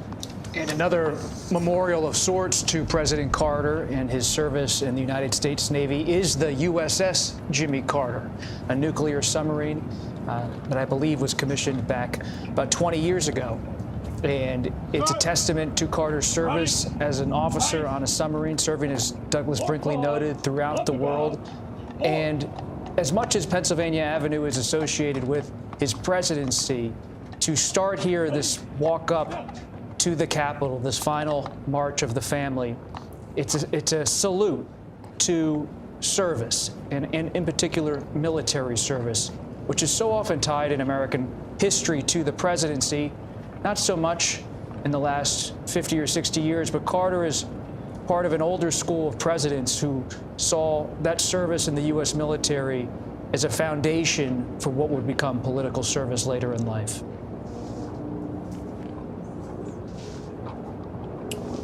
It's an excellent point, David. And sometimes, we think of the military armed forces as being, going to war, but Carter saw it as a people's navy too, that young people could join and help make the world safe for democracy, and so he was very bullish on people doing that. It's you can volunteer through Christianity or missionary work, or join the armed forces, because often you're going in to help people in need around the world, not being in a battleground situation. You're being, for a lot of people, and I was one of the first, you're part of something larger than yourself when you're in the military. I spent 3 years in the Air Force on active duty, and it was the first time that I had ever felt like I was doing something that was bigger than I was. I'd always been ambitious and all of that, but to just be part of something like that, I think it was one of the things that unified this country. And I think it's one of the things we kind of miss now, because we have the all-volunteer force. Right, yeah. I grew up in the Army. My father, of course, was drafted and served 30 years, but most recently I've been reporting on 2 different aircraft carriers. The first journalist in the Red Sea with our 7 Navy sailors out there after the October 7th attacks, and I couldn't be more impressed by our U.S. Navy. And the men and women who serve, sometimes 5,000 of them in tight quarters on an aircraft carrier, and those who really put their lives in harm's way. It's an incredible service, and so this tribute today, important, and also a reminder about what all the men and women who serve our Navy do. I have to ask you, Terry Adamson, who is still with us, who was a friend of the Carters for 60 years, what did Jimmy Carter say when he talked about his service? Well, we did talk about it. He was, because we were both interested in Asia, and a lot of his time on the USS Pomfret was in Asia. And one of the what-if things that you were talking about earlier is he was swept off the deck of the submarine by a huge wave, and there was a moment in time that all of this history that we're talking about would never have happened. But he luckily, when the wave receded, he lost his grip on what he was holding, on the rail he was holding, but he landed on the front deck, and he grabbed the machine gun that's at the front of the deck, a 5-inch gun actually, and he was safe. But that's a little. He told me that story when we were in Shanghai one time, and it was really interesting. He also said he took a lot of pictures when he was in the Navy on that submarine. And I said, "Where are they?" He said, "A shoebox in the closet." I said, "Well, I'd like to see those." And they actually made one, and they redid the exhibitry at the Carter Center Museum. They actually included one of those that you can actually see through the periscope of the Pomfret from his service.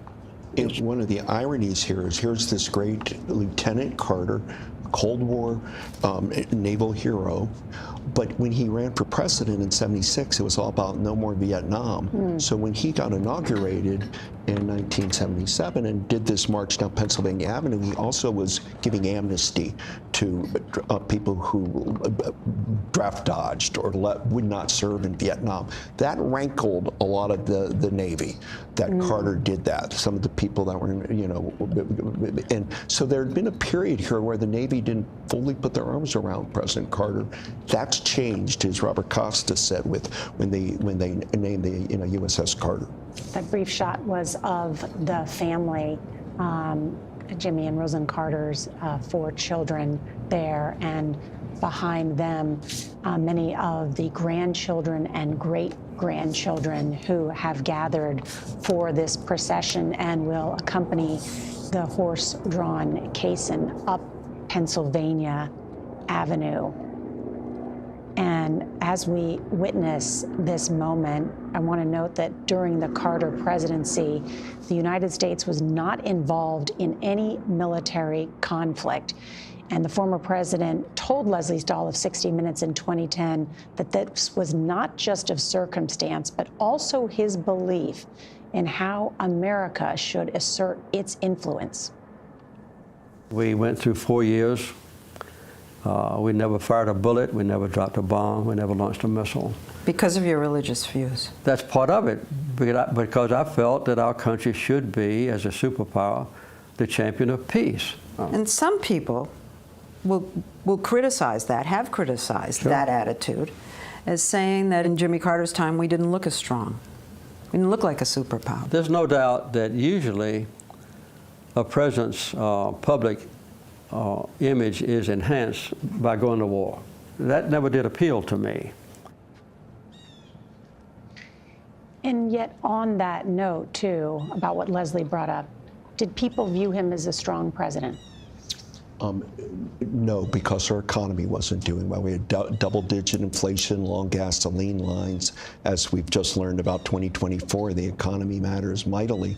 And President Carter didn't have a good hand with that, nor did Gerald Ford, who was trying to promote whip inflation now and wearing buttons. It was just that moment in America. But look at what Carter started doing. I mean, he created a Department of Energy, a Department of Education, started FEMA, was the first president to denounce apartheid in South Africa, and first president to go to Nigeria, and mainly he promoted human rights in our foreign policy, and that's how he won.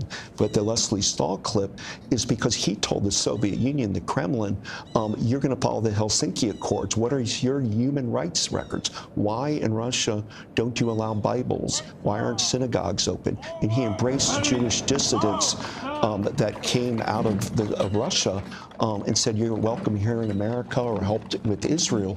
So he frightened the Soviet Union because of his human rights approach, while he was also increasing military budget, but never brought us to war. If only the economy would have been better, and alas, the hostages, if they would have been released before the 1980 November 4th election, it may have been different, but Reagan had developed quite a bit of steam by the fall. What about that, John Dickerson? Well, Carter, just to pick up on that, the hostages, that in the foreign policy realm, presidents are bedeviled by the idea that they can, just through the sheer sort of superhero power of the office, can get things done. And Carter benefited from that and also was harmed by it. Let's look at 2 instances in the Middle East. On the one hand, the Camp David Accords, by all account, both Menachem Begin and Anwar Sadat, took place because of Carter's iron will, because he made them happen. And that is an act of personal diplomacy that's at the top of the rank. Then you look at what he tried to do in solving the hostage crisis, where he made a very, both for political reasons, but also because he believed it was a part of his relationship of transparency and honesty with the American public. He laid it all on the line that he was going to get those hostages out. And he worked diligently, but unsuccessfully. And while he initially had a strong public approval and support, after the hostages were taken, that withered. And so at the end of his presidency, not only was the economy in the doldrums, but of course, there was this global position of America in weakness. And think This is America after winning the Second World War. Then there's Vietnam, Korea. It's the Cold War against the Soviets. So the stakes are very high. And so seeing the United States in a weakened position in the Middle East was, a part of a kind of national sense of weakness. But in terms of Carter's position in the presidency, the Carter Doctrine, which he authored, said that anybody who takes military action in the Gulf would be treated as if they were attacking the United States. This was a signal to the Soviets. So when he was creating peace between Israel and Egypt, it was not just about those two countries. It was about the major power conflict with the Soviets. And to lay out the Carter Doctrine is not a wimpy thing to do. It is a flex of American military power that is also a part of his legacy. It's an interesting point about how the short lens of history versus the long lens of history judges a presidency. And, President Carter and the Iranian hostage crisis, that occurred because he allowed the exiled Shah of Iran into the United States to receive medical services. The militants then captured 52 American hostages. That lasted more than 440 days. But describe that, David, because until the very final hours of his presidency, Jimmy Carter is working the phones, working to bring those hostages home. Well, Nora, he humanized the hostages. He learned everything about them, not just them as individuals that were held hostage, but who their spouse was, their mothers, their fathers. He took everybody's phone calls, and he was determined to bring them all back alive. That was the goal. He would later tell me, look, I could have bombed Tehran and say we're at war there and gone up in the polls. But he was serving, as he mentioned there, a religion in a way. He was putting his Christian values. And it's a strange and unusual moment where he's saying we're not going to lose people. And then he got the helicopter rescue mission. And he would later say, God, there should have been one more helicopter because a dust storm took it up. This was in April of 1980, that rescue mission. Yeah. 8 U.S. service members killed in that mission, 3 of those 8 helicopters failing. And that cost a lot. And Cyrus Vance, his Secretary of State, stepped down, and Ed Muskie had to become, eventually there became a feeling that rescue mission, look at with President Barack Obama with Operation Neptune Spear, we got Osama bin Laden. The operation worked. It helped his reelection, Obama, because of that. Where with Carter, that rescue mission failed, and it cost him a lot of political capital. And many people think for Joe Biden, the deaths that occurred in the withdrawal from Afghanistan were devastating, not only to his record as a foreign policy statesman, but also hurt other candidates in that midterm elections. Nora, when the president said, he took great pride, no bullet was fired, no bomb was dropped, and all of that, I still think that his most significant achievement was the Camp David Accords, where he brought peace between Israel's strongest adversary, Egypt, and took them right off the battlefield. How many lives were saved as a result of that? Because what would have happened had that gone on. And I think it was probably the most significant, not economic, but development on foreign policy of my lifetime, quite frankly. To this day. Excluding World War II, because I was still alive. He called it the Holy Land, Israel, and he knew every nook and cranny of Israel. 2 maps he would keep of Israel and the Middle East and of Alaska for saving the public lands. And he was a bit of a micromanager engineer. I know that's the rap on him, but he knew everything from a biblical point of view in Israel and Egypt. He knew the whole backstory up into modern history. And I was always amazed as a governor, he took the time to go to Israel and meet Golda Meir, who he really wanted to see. And so he became a student of the Middle East, and his biggest frustration is that Palestine didn't get created. He had a complicated legacy post-presidency on Middle Eastern affairs. Bob, you've covered so many presidents. What did they think about former President Carter continuing to wade into that issue and to, at times, criticize the Israeli government, weigh in on foreign policy, when it came to the Middle East. He was not some kind of quiet presence on foreign policy. But they didn't always like it. They felt like he was meddling in their business, and sometimes they didn't say so in so many words, but they were sometimes uncomfortable with it. Having said that, I think history has shown that what he did was good. I mean, and there's that photo we're looking at right there of the President's Club, and you can see a bit of distance between President Carter and President Clinton.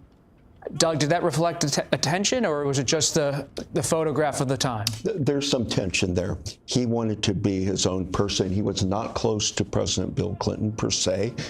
Governor Clinton and Attorney General Clinton of Arkansas always disliked getting, putting boat lift people into Arkansas. There was no love lost there. And George Herbert Walker Bush, he became pretty close to. The friend of, it was James Baker, Secretary of State, and Carter would go hunting together, have prayer services together. They love each other. Secretary Baker's still with us to, watching hopefully right now. And Baker and Carter were tight. And it was Baker and Bush 41 that let Carter and work with him to monitor elections in Nicaragua, or Panama. But alas, Carter was opposed to the first Gulf War. And he put his gauntlet down on that. And that lost the trust of Bush 41 foreign policy team. Well, we know James Baker is a big fan of CBS, so we hope he is watching. I want to bring in John Dickerson on this. John? Well, just in a moment of frustration, John Whitehead, who was the Deputy Secretary of State under George Shultz in the Reagan administration, was once frustrated about Carter's post-presidency diplomacy, and he said we should take away his passport. So that was a moment where a Republican administration was unhappy with his continuing to be a diplomat.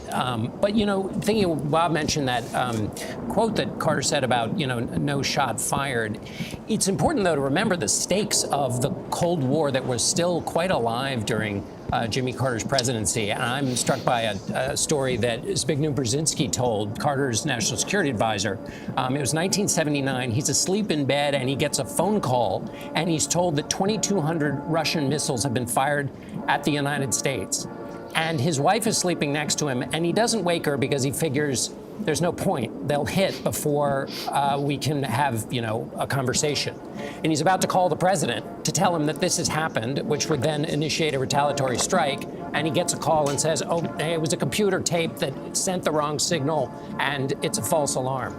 But it was not considered a false alarm when he got that call. And a presidency and in which that kind of situation can hit you at any moment is a little bit different. All the nuclear weapons are still in place, but that hair trigger relationship with the Soviet Union, which Carter counterbalanced also with normalizing relations with China, another part of his foreign policy legacy, that reminds us of the stakes that were at play, even though there was not a hot war during his presidency in which U.S. troops were involved.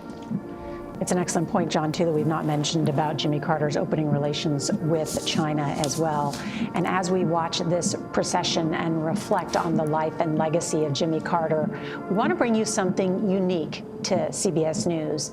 10 years ago, we asked the former president to participate in our series, Note to Self, and listen to what he wrote to his younger self. I'm writing to a 12-year-old Jimmy Carter, although I am now 90. As you now live and work on a farm in South Georgia and have just reached your highest goal of learning how to plow a field with 2 mules, I hope you will not limit the other ambitions of your life. I know your top ambition is to go to the U.S. Naval Academy and someday serve as a submarine officer. You must always do your best and use this experience to learn about the world we live in and how a strong nation can be a champion of peace. You will see how President Harry Truman's order as Commander-in-Chief to abolish all racial discrimination in the military service will bring welcome changes, but it always will need to be improved. When you return from the Navy, you must use your years as a farmer to expand your heart and mind as much as your father did, as preparation for the public service that is to come.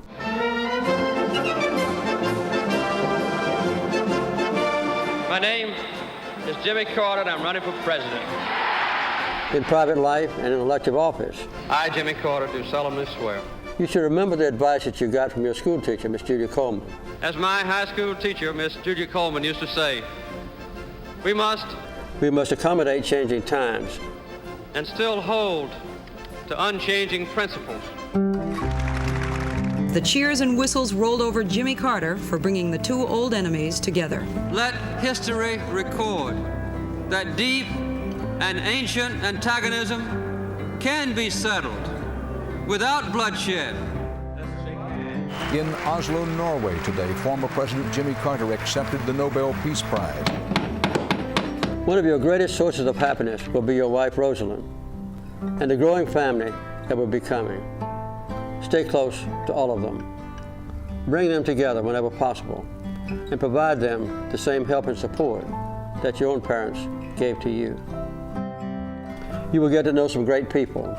Some of them will be quite famous, and others will be known just to their own neighbors. Form as close a friendship with them as possible, and learn from their example. You will face challenges and opportunities throughout your life, but don't worry. So many people will want to help you along the way.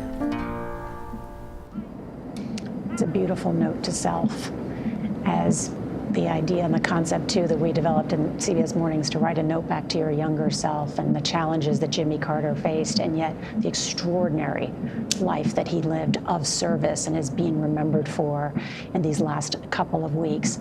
I want to bring in Secret Service Special Agent in Charge, Nick Steen. He oversaw Carter's Secret Service detail from 2017 until 2019. And Nick, it's so good to have you with us. And I have to ask you, what was it like protecting the former president?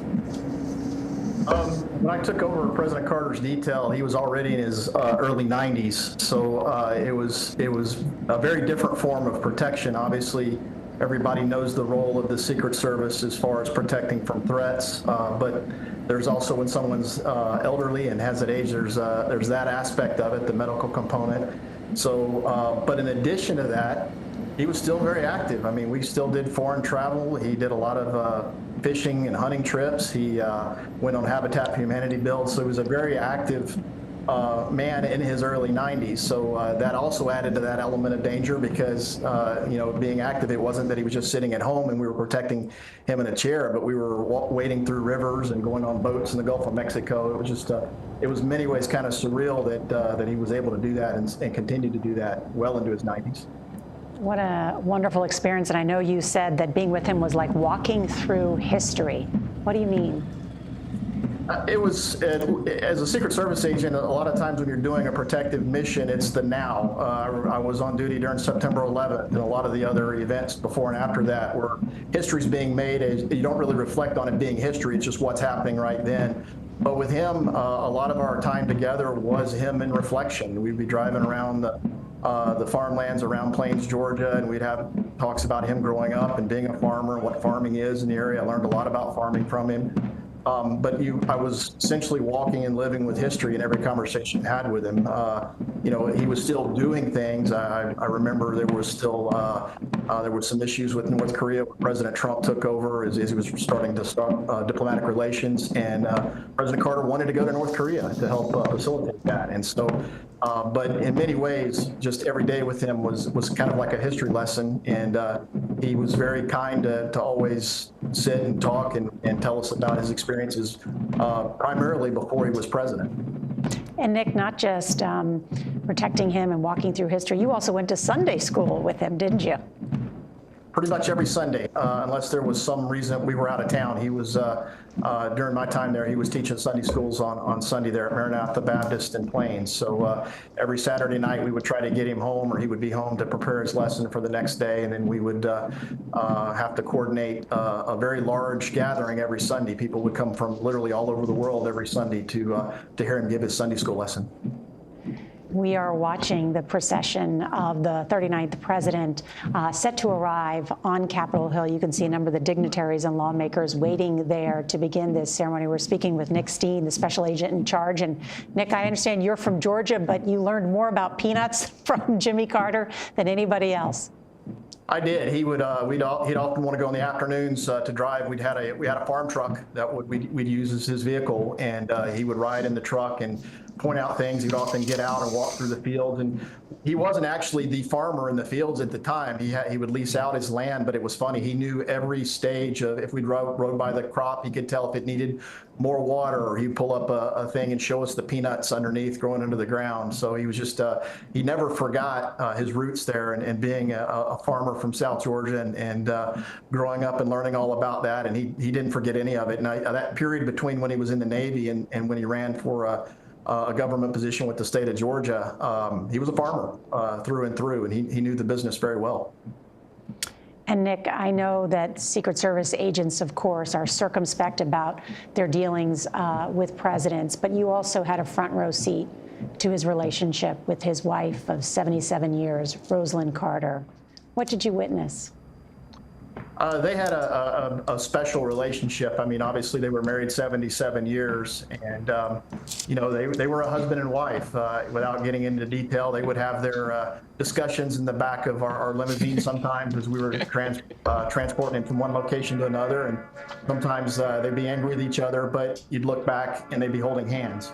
So they just really had a very unique relationship, and it was symbiotic. We used to often say if one of them was down, if we had one in the hospital, the other one would suddenly be full of energy and healthy. And so they just kind of fed off each other in that way. And really, you could tell there was a lot of love there between them.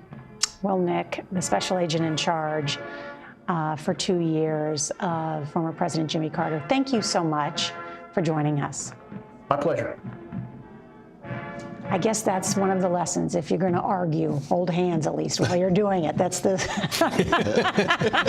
that's a secret to a long marriage, huh? It keeps somebody finding another use for their hand. No doubt. I have to say we're also joined by Terry Adamson, a close friend of the Carters and his personal attorney. And Terry, thank you so much for staying with us as we watch this incredible procession down Pennsylvania Avenue from the U.S. Navy Memorial. I mean, just look at really this incredible group of dignitaries and the family as they proceed to the U.S. Capitol. And Terry, I know you did so much work with the Carter Center. What do you think is the legacy? Well, the center itself is an incredible legacy. They put their heart and soul in it.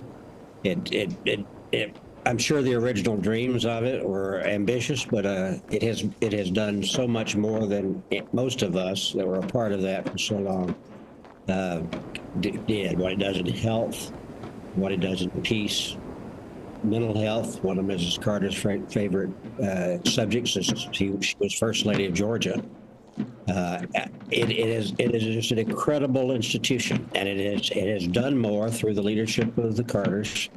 And it will continue to do more under the leadership of its board, and is chaired by Jason Carter, and talking about earlier.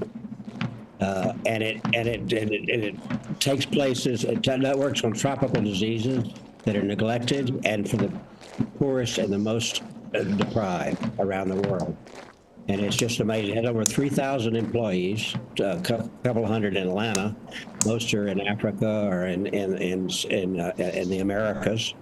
And they've worked on so many different diseases. You all heard about them, I think, and talked about them. But the impact of those is just demonstrably large, and it's the human misery that is avoided because of that work. And it was led and created by Rosalind and Jimmy, and it's an amazing institution.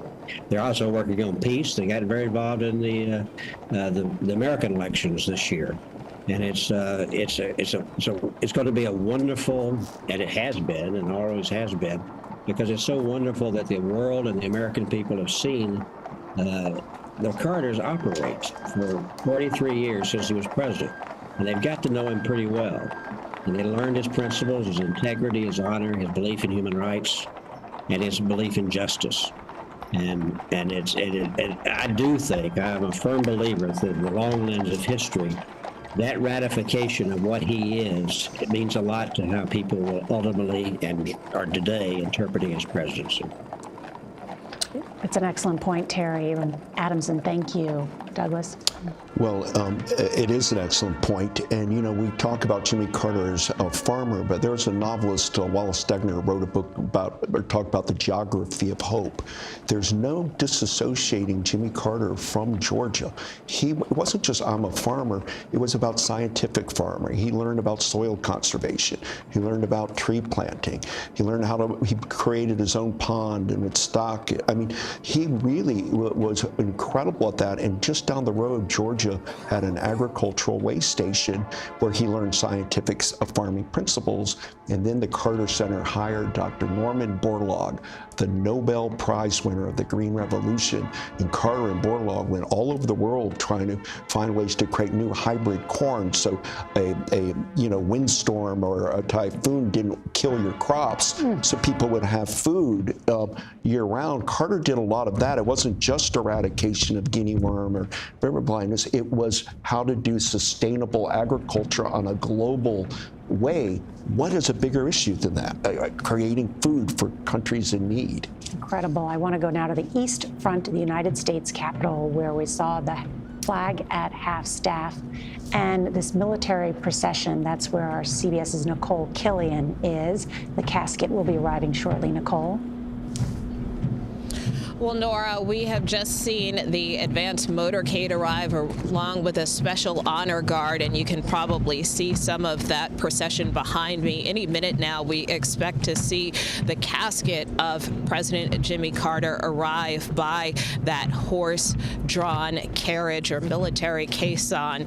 And what was remarkable about his journey from the U.S. Navy Memorial here to the Capitol is that route mirrored his inaugural parade route back in 1977, where he was the very first president to step out and walk along that inaugural parade route. I spent some time at the Carter Presidential Library and Museum with the director, Meredith Evans, who talked about him being a trailblazer for doing that. I do want to pause very briefly as we watch this procession here.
Ceremonial at ease.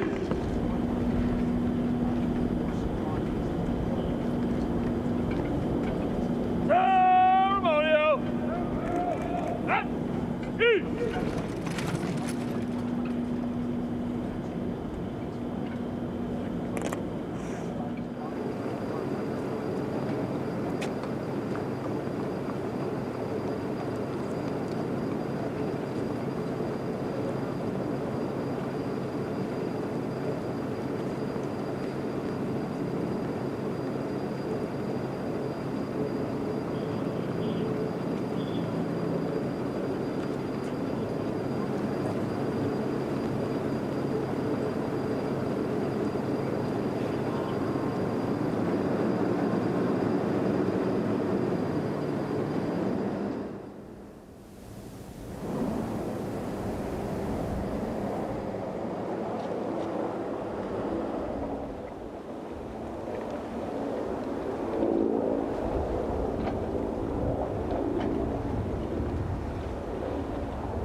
conflicts in Washington, his last trip to Washington, D.C., former President of the United States.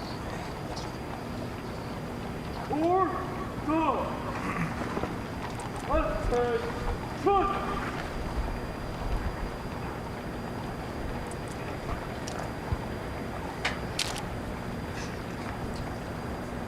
This incredible and solemn procession that we are watching right now as America pays tribute to former presidents when they pass, and just thinking about what an extraordinary month it's going to be here in Washington. As this is the east front of the Capitol. On the west front of the Capitol later this month, a new president will be inaugurated. And right now we can see the Russell Senate Office Building, that beige building behind the procession, where so many senators watched Carter take the presidency in 1977, wondered what he was going to be all about. They're now passing by the steps of the United States Senate, walking towards the House of Representatives, and of course toward the Rotunda, where thousands of Americans will pay their respects in the coming day. Our Nicole Killian is right there witnessing all of this. Nicole?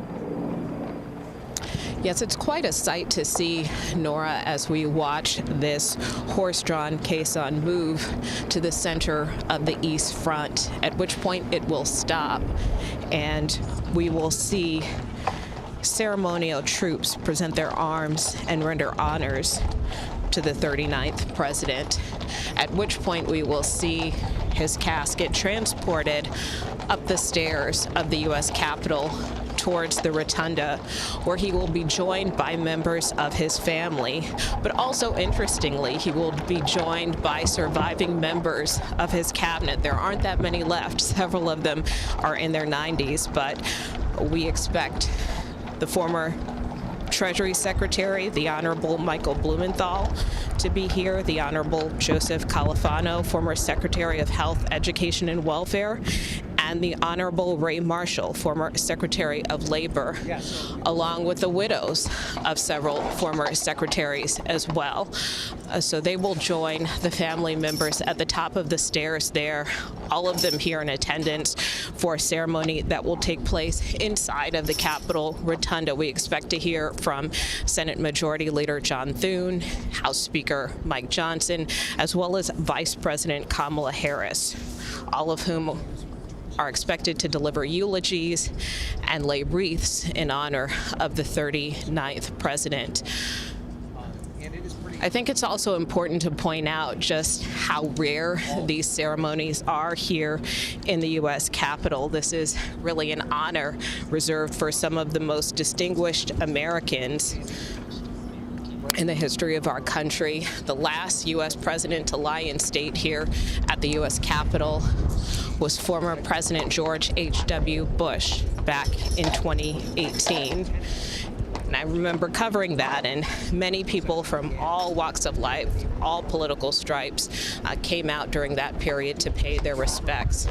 We expect the same to happen again once President Carter lies in state here at the U.S. Capitol, where following today's ceremony, members of the public will also get a chance to pay tribute. But important to note that this isn't just an honor reserved for presidents, but ordinary Americans as well.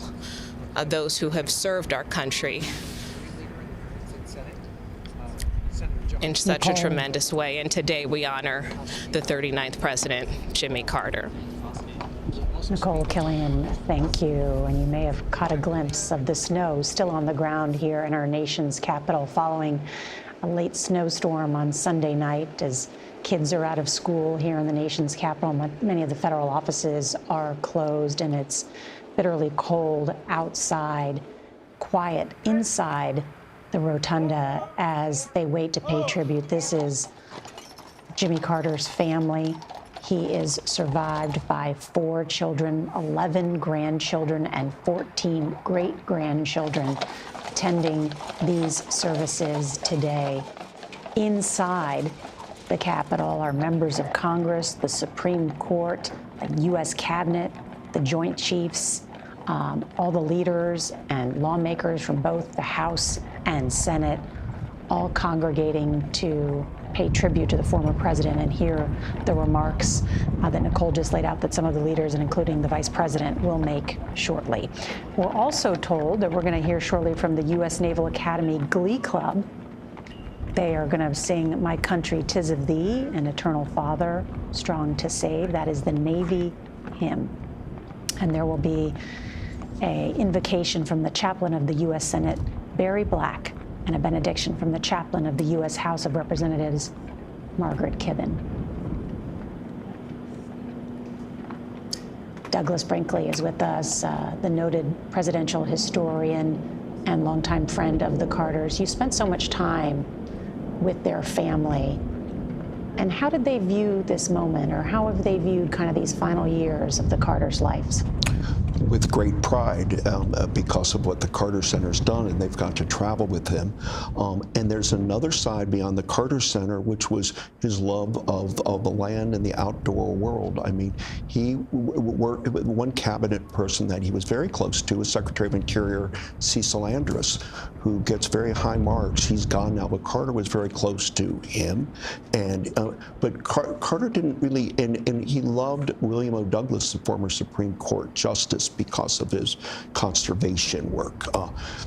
Jimmy Carter is a land conservationist in a big way, and the family shares that. They have special times, not staying in planes, but their other home in the Georgia mountains, where you can be in the woods and feel, the Appalachian Mountains, where I think Terry's at right now. It's just beautiful there. And the thought that he allowed them all to participate. Who doesn't want to save lives? Who doesn't want to go eradicate diseases? And all of them have pitched in many, many different ways. And remember, he should have won the Nobel Prize for Camp David, but he didn't get it till his ex-presidency. Anwar Sadat and Menachem Begin won it. Carter would have been a Nobel-winning foreign policy president if not for a kind of a snafu by the Nobel Committee. But today we're honoring not just President Carter, but a global humanitarian and a Nobel Peace Prize winner. And Bob, you can talk about that relationship with Jimmy Carter and Anwar Sadat, because you were there, right, when Jimmy Carter had that meeting, that early meeting. Barbara Walters was there, and he went on that secret trip to see, or you didn't, it wasn't secret, but it wasn't known about at the time. Well, not until President Carter and Mrs. Carter were at a state dinner in Tehran while the Shah was still on the throne, and after they had dancing.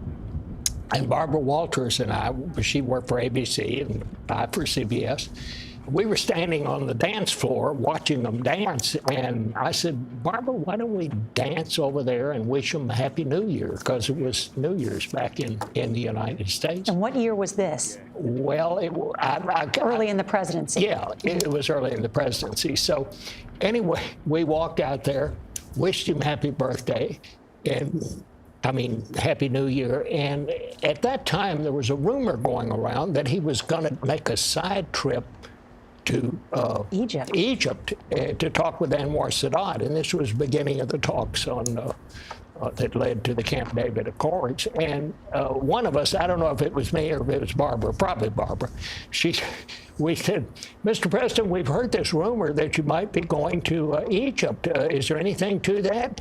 And he said, well, yes, we haven't told all the staff yet, but we're definitely going to do it. Well, I want to tell you, Barbara and I nearly broke each other's legs getting off the dance floor and to call. It was the lead story on the CBS Evening News that night. And I must say, if I were to list 10 of the most fun things I ever did in all my days as a reporter, that would be right up toward the top of the list. It's a great story about the personal relationship that he was courting that led to this incredible diplomatic breakthrough. And he obviously kind of wanted to tell somebody about it. And we just happened to be the ones who were standing there when he did. But people talk about how he was always closed-mouthed and all of that.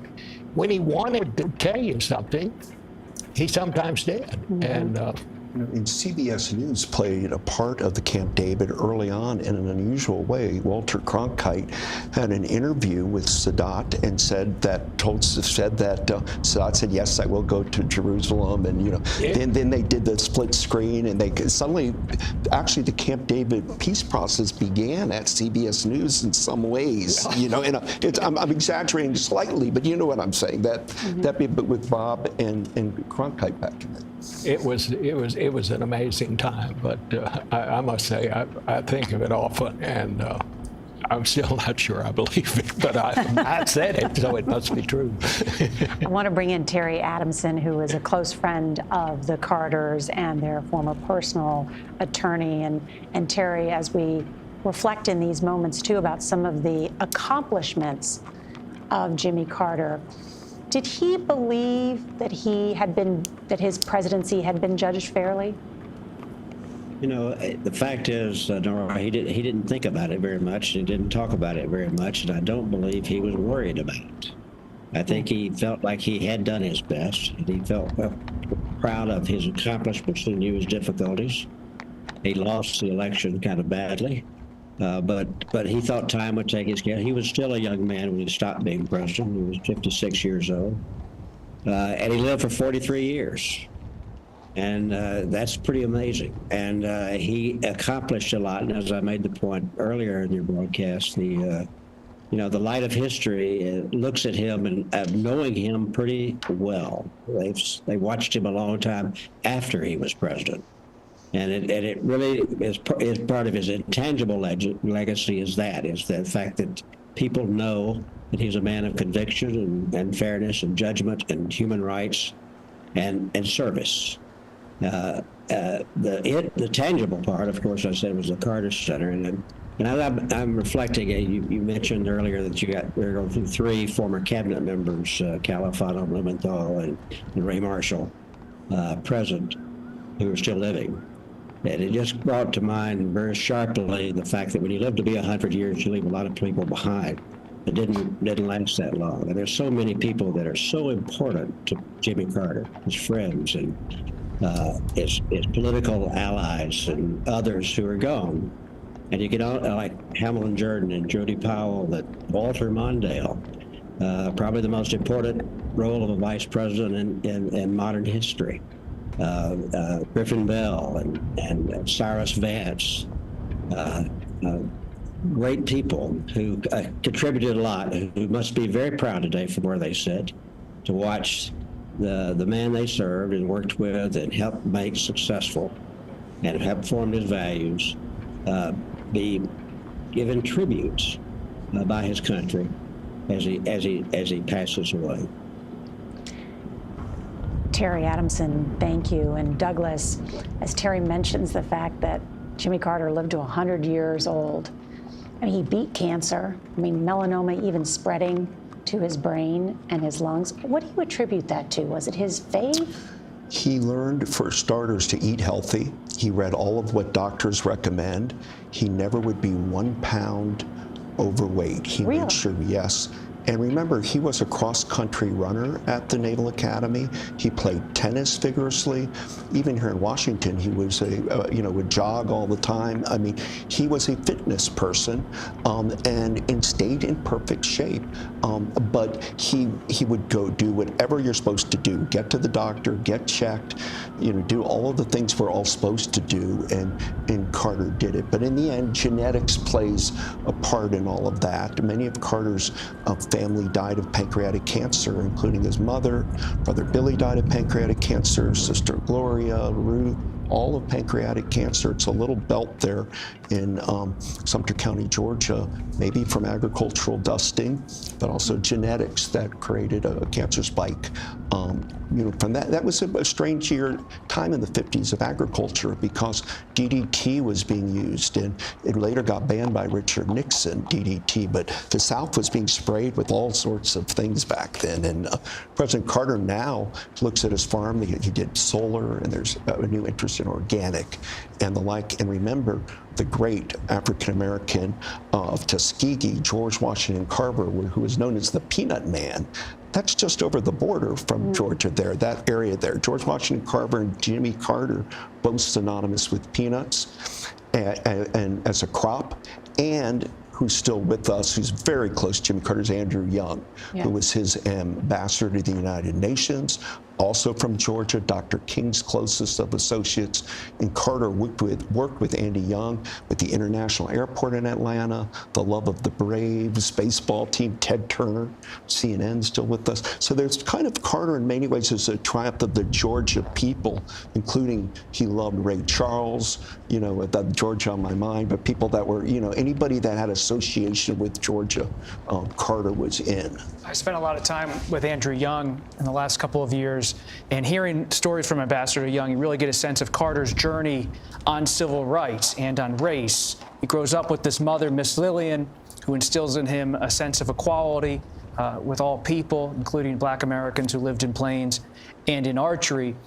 But it took time for Carter to prove himself to people like Andrew Young, because when he runs for governor in 1966, he's defeated. Then he comes back and wins in 1970. But his 1970 campaign turned some people off in Georgia because of the way he talked about George Wallace, said it would be okay if Wallace came to give a speech at the state capitol in Atlanta. But it was after that inaugural address in 1971 and the way Carter staffed his administration with more Black Americans and women down in Georgia that he really began to affirm in a way his relationship with the new South. And Andrew Young was at the forefront of that movement, ultimately makes Andrew Young his ambassador to the United Nations. But you saw in Carter, it was a journey. It wasn't just something that was guaranteed or taken for granted. He had to earn those relationships. And Andrew Young told me one time, he went to visit Carter at a restaurant, and he could just tell Carter's interactions with people of color. It showed his soul in a way that any policy could not. That it was seeing Jimmy Carter up close, you got a sense of the man. Yeah, you have in Atlanta at the Carter Center the Nobel Prize medallion of Jimmy Carter and Martin Luther King Jr.'s down the road, but there's no photo of them. They never met. It would have been political suicide for Jimmy Carter in the 1960s to be seen with Martin Luther King Jr. But he had his support. Daddy King, well, after Martin Luther King Jr. was killed in 1968, Martin Luther King Sr. endorsed Jimmy Carter, and that meant a lot. And because the moderate Republican, Rockefeller Republicans had put a lot of money into Georgia and the historic Black colleges, and now Martin and Daddy King making that shift. And a man named David Rabahan, who's passed, he was important with Southern Christian Leadership Conference of Dr. King, and gave Jimmy Carter, when he ran for governor, the plane to hopscotch around. So he was indirectly involved with it, but with a Jewish American, not a Black American, because race, you know, this was Lester Maddox's Georgia back then. Absolutely. And Lester Maddox, I mean, who had preceded him as governor, his trademark, he carried an axe handle around with him to drive away demonstrators. As Lester Maddox, he wouldn't serve Black students at his restaurant, and he made that axe handle the symbol of his entire political career. That was Georgia, but so was Jimmy Carter. And that inaugural you're talking about of governor, when he said the time to end racial segregation in the South is now, he did it with Lester Maddox in the backdrop right there. And that was for the Maddox people. Oh my, this was heresy what Carter saying that on the capital of Georgia. That's classic Jimmy Carter. He didn't care. Exactly. He was going to do it his way. I asked Carter in 2018 how his religious beliefs brought him peace when he found out he had cancer, and this is what he said. How has your faith gotten you through your cancer? You know, I was surprised when I found out that I had cancer in my liver and in my brain pretty extensively. I thought I had just 2 or 3 weeks to live. And I was remarkably at ease. And I didn't concentrate on praying that I would recover.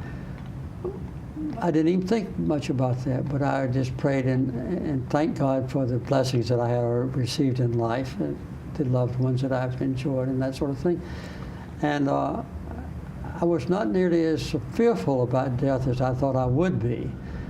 And so that taught me a lesson that I didn't know about myself. I want to bring in John Dickerson. And John, many people know how Jimmy Carter taught Sunday school, but what do you know about his faith? Well, there's a line that Catholics quote a lot from St. Francis, which is preach the gospel and sometimes use words.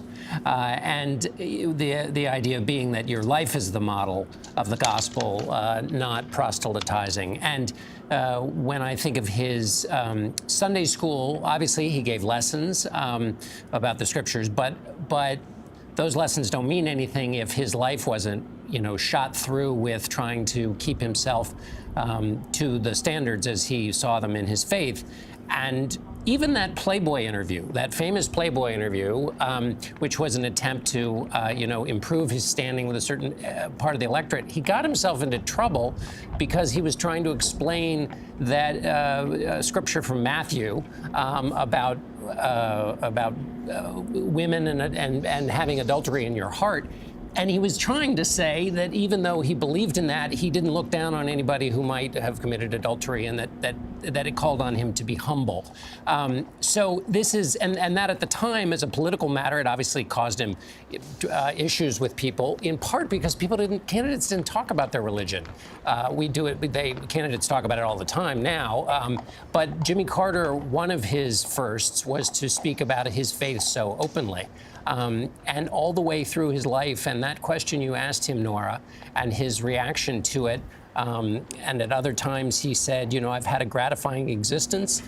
So that idea that you can be at ease in the face of eternity is an extraordinary human response to what is devastating news. And how much about being a devout Baptist did he define evangelicalism in terms of a more progressive strain of it, away from conservative evangelicalism? Well, I think the conservative evangelicalism of the kind we know now, that Ronald Reagan first turned into a political force, and then that has been a central part of the Republican Party now, is different than the kind of personal faith that Jimmy Carter exemplified, and that helped him politically. I mean, other Baptists and other deeply religious people recognized their faith in him, but it wasn't the political bloc of the kind you're talking about that really was mobilized later, starting in Reagan and moving on. So that would be the difference. But obviously, also, there's nobody from the modern Southern Baptist Convention is going to be doing an interview with Playboy magazine. One of the great what-ifs of American political history is if the evangelical Christian movement that really started to rise to prominence in the 1970s, and Jimmy Carter was a member of in spirit and as a leader, if that had moved toward the Democratic Party. President Reagan, of course, brings the evangelical Christian community very much into his political coalition during the 1980s, in part due to the Democrats' position on abortion rights, supporting abortion rights, that galvanized a more conservative audience. But there was a brief moment in time where Jimmy Carter symbolized that evangelical Christians could be a part of the Democratic Party at the highest levels. And many evangelical Christians to this day really see Carter's presidency as a turning point, a last moment where that whole movement in this country really had at the highest ranks of this country before it moved to the right, where it has, for the most part, stayed politically till this day. And he became very close, Jimmy Carter, to Reverend Billy Graham, and would go to the Graham Crusades. And he was deeply engaged with the Southern Baptist Convention, but it got more and more conservative, the Southern Baptist Convention. Carter stayed in it, but he became a progressive wing of it. And eventually they were driving Carter out of the Southern Progressive Convention at the end of his life, the last decades. But his love of the Baptist church is deep. Rosalind with the Methodist Church also, but the Baptist president he admired was Harry Truman, who was really his favorite president. Jason Carter. Yeah, we see Jason Carter and members of the family there on the steps of the east front of the Capitol as they are set with the honorary pallbearers have positioned at the base of the Capitol steps. Let's listen in.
Ready, step. Ready, step.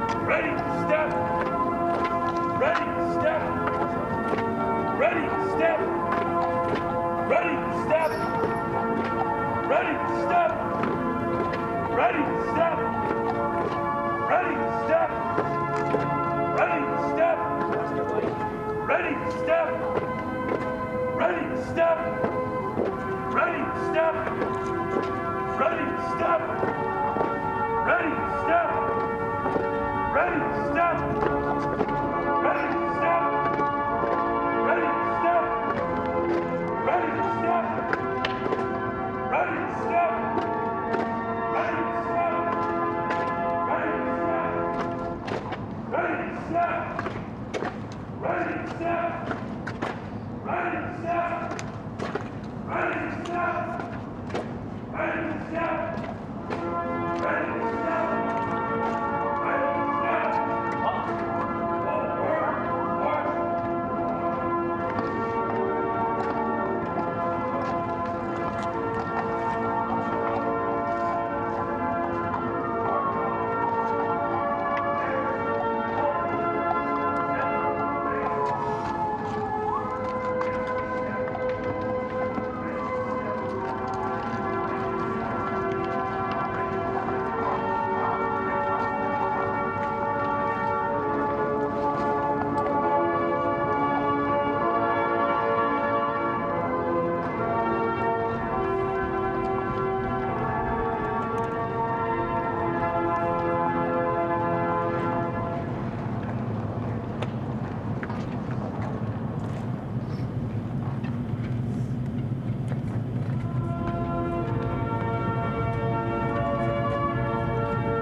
And there you can see the beautiful east front of the United States Capitol. As the sun is setting here in our nation's capital, Jimmy Carter returns there to be memorialized by lawmakers and the Vice President of the United States. And as we watched this incredible procession, we were reminded by Robert Costa, following his curiosity, asking when was the last time a president gave an inaugural address from the East Front. And we learned that President Carter did deliver that inaugural address as his casket was being brought up to the Rotunda. There's Supreme Court Justice Kavanaugh, Kagan, Chief Justice Roberts. We saw former Speaker Nancy Pelosi, whose family was an important force back in 1976. Though, as she has often said, her family was for Jerry Brown in that race, but ultimately became a friend, of course, of President Carter. So many top Democrats did.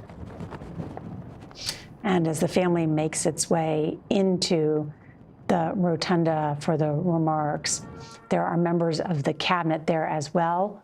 The Defense Secretary is there, Lloyd Austin, and some of the most notable guests, Senator John Barrasso of Wyoming, Senator Elizabeth Warren of Massachusetts, Shelley Moore Capito of West Virginia, Senator Tim Kaine of Virginia, some of our newest senators as well there, the mayor of Washington, D.C.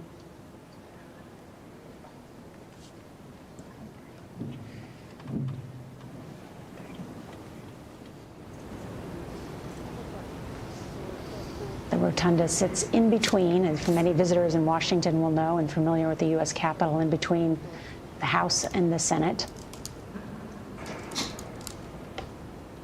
And I imagine there will be a number of members from the Carter Center who will be inside the Rotunda and at the Washington National Cathedral on Thursday for that state funeral.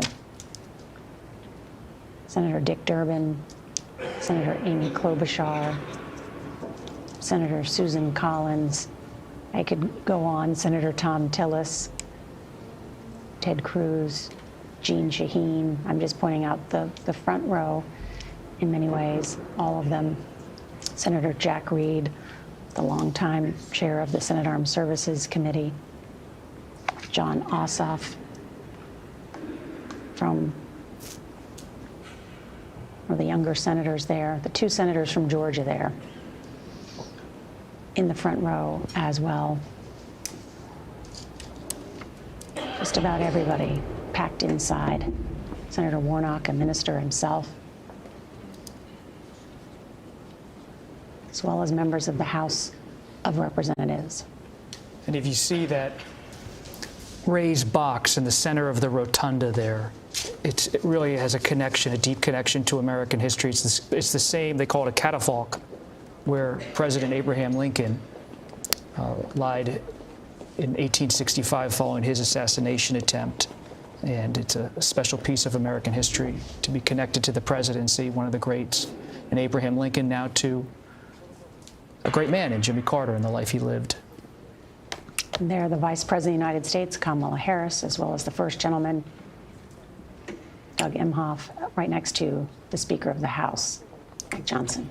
And of course, Jimmy Carter said he was hoping to stay alive to see Kamala Harris elected President of the United States. It's one of his last things to get to vote for her. Of course, that didn't come to fruition, but it tells you that he was politically engaged to the very end. Voting by mail, right? Yes. Mm-hmm. I read that. Senate Majority Leader John Thune there in the center, from a small town just like President Carter, Murdo, South Dakota. Mm. Next to him, his wife, and then Senator Schumer and Hakeem Jeffries, the Democratic leader in the House of Representatives. And then you can see, as was pointed out earlier, some of the members of the Supreme Court just behind the Vice President and her husband, as everyone turns to face the honor guard, honorary pallbearers. Those are the Joint Chiefs.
face.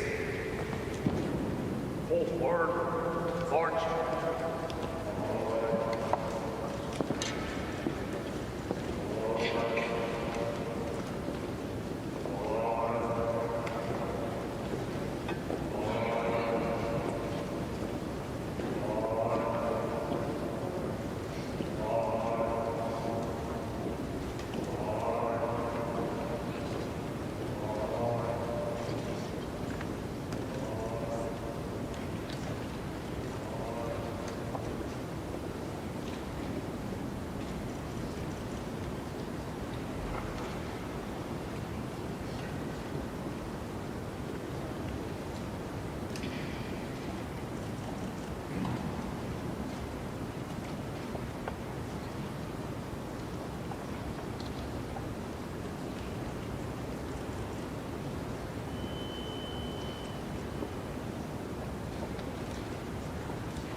Let us pray.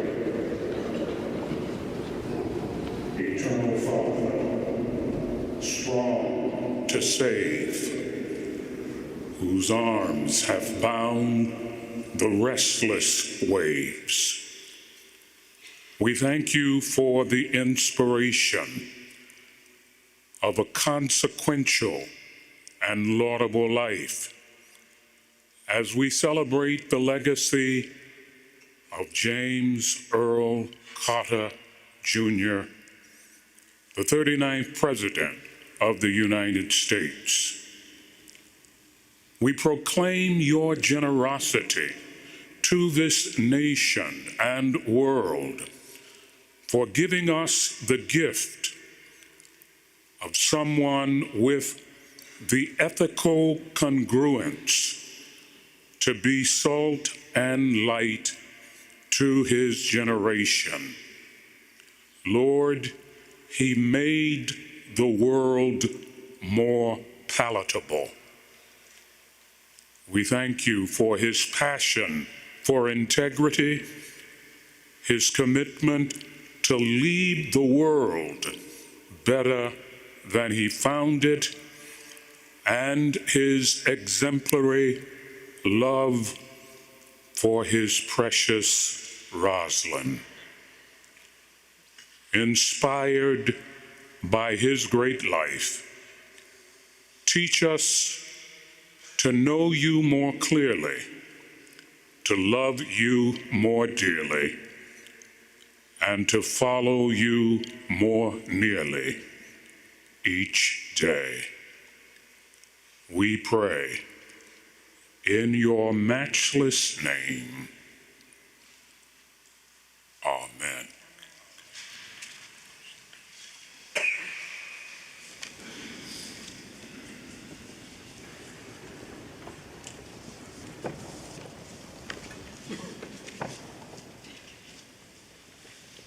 Madam Vice President, Mr. Speaker, Leader Schumer, Leader Jeffries, Jack, Chip, Jeff, Amy, and other members of the Carter family, and distinguished guests.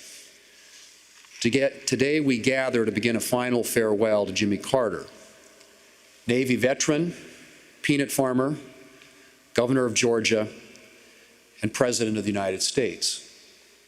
Sunday school teacher, Nobel Prize winner, advocate for peace and human rights, and first and foremost, a faithful servant of his Creator and his fellow man.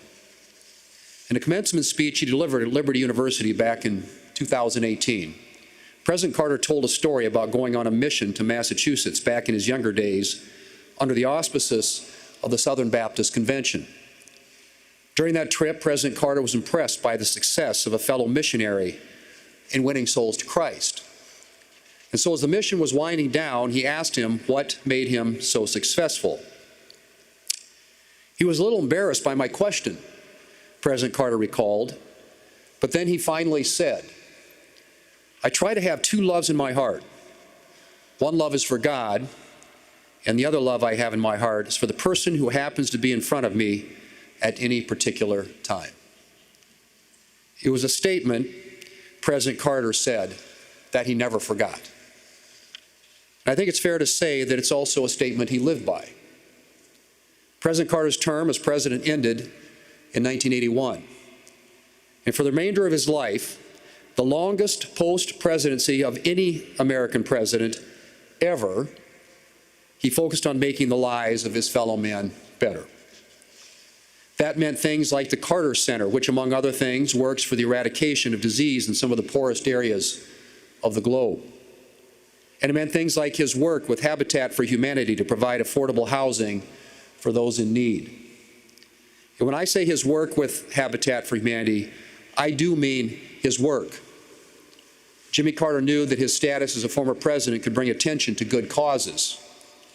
It's why he encouraged Habitat to make use of his name and image.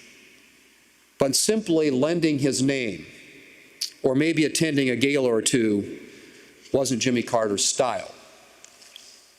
He was here to get down in the weeds and the dirt, and he did that literally on numerous Habitat builds, including one back in 1994 in Eagle Butte in my home state of South Dakota.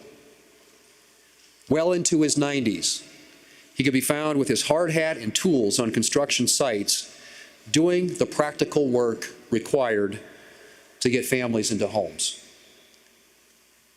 The Son of Man did not come to be served, but to serve. And Jimmy Carter did his very best to live according to the calling of his Lord and Savior. Today, I join all Americans in mourning President Carter and remembering his example. But I rejoice in the thought that he, together with his beloved wife, Rosalind, is now before the face of his Father.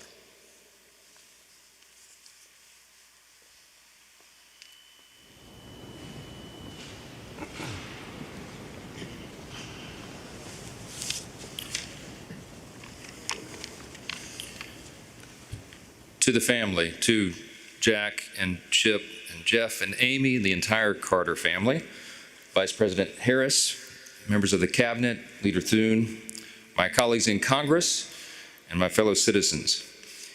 We meet in this sacred hall of self-government to honor an extraordinary man, a man who modeled the virtues of service and citizenship, as well as any other American. Surrounding us are the statues of those who gave their time, their energy, and their lives for the good of America.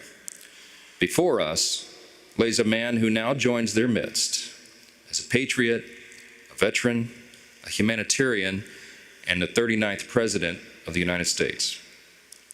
When Jimmy Carter walked out on the east front of the Capitol and took his oath of office, I was just 4 years old, and he's the first president that I remember. Looking back, it's obvious now to me as an adult why he captured everyone's attention. Jimmy Carter was a member of the greatest generation. He lived through the Great Depression. He did that on a farm in rural Georgia. He knew the value of a dollar, and he modeled thrift his entire life. As long as he was in office, he hated government waste. His father, an Army veteran of the World War I era, taught patriotism to his children. And eventually his son, this young man from Plains, followed his father's example of self-sacrifice, and he joined the Naval Academy in the middle of World War II. In the Army, Lieutenant Carter learned from the legendary Admiral Rickover to always do his best as he served on the first fleet of nuclear submarines. It's telling that today the USS Jimmy Carter, a top-secret attack submarine, now roams the oceans bearing the name of the only president who served in such close quarters. President Carter's life, his selfless service, his fight against cancer, and his lasting contributions to his fellow man are all truly remarkable. Whether he was in the White House or in his post-presidential years, as was discussed, President Carter was willing to roll up his own sleeves to serve and get the job done. We all know about his work with Habitat for Humanity, and that was mentioned. And the origin story goes that it was in 1984, when he first became aware of the work. He was in New York for a friend's anniversary. Millard Fuller, the founder of the fledgling charity at the time, called President Carter and asked if he wanted to visit a site in Brooklyn during his trip. President Carter agreed, and he found his way down to the Lower East Side. Standing on the roof of a dilapidated building, he looked out on the wealth of Wall Street to the south and to the power of Midtown Manhattan to the north. And then he looked down, and he saw an image he'd never forget. An elderly woman cooking breakfast over an open fire in the rubble of the building, there in the heart of the richest city in the world. The Habitat for Humanity worker that was there with him turned to President Carter and said, if there's anything that you can do, we would take it. He said, if there's anything I can do, let me know. The worker said, well, maybe you can send some volunteer carpenters from your church.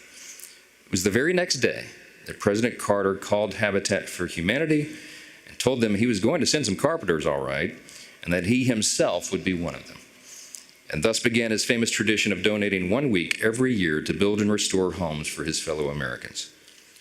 It's remarkable to think that one of the 45 men who has served as president, and one of the only 13 who held the role in the nuclear age, would humble himself to such service. We all know that his care for humanity didn't stop at building homes. In the face of illness, President Jimmy Carter brought life-saving medicine. In the face of conflict, he brokered peace. In the face of discrimination, he reminded us that we are all made in the image of God. And if you were to ask him why he did it all, he would likely point to his faith. I'm reminded of his admonition to, quote, live our lives as though Christ were coming this afternoon, and of his amazing personal reflection. Quote, if I have one life and one chance to make it count for something. We all agree that he certainly did. So today in these hallowed halls of our republic, we honor President Carter, his family, and his enduring legacy that he leaves, not only upon this nation, but upon the world.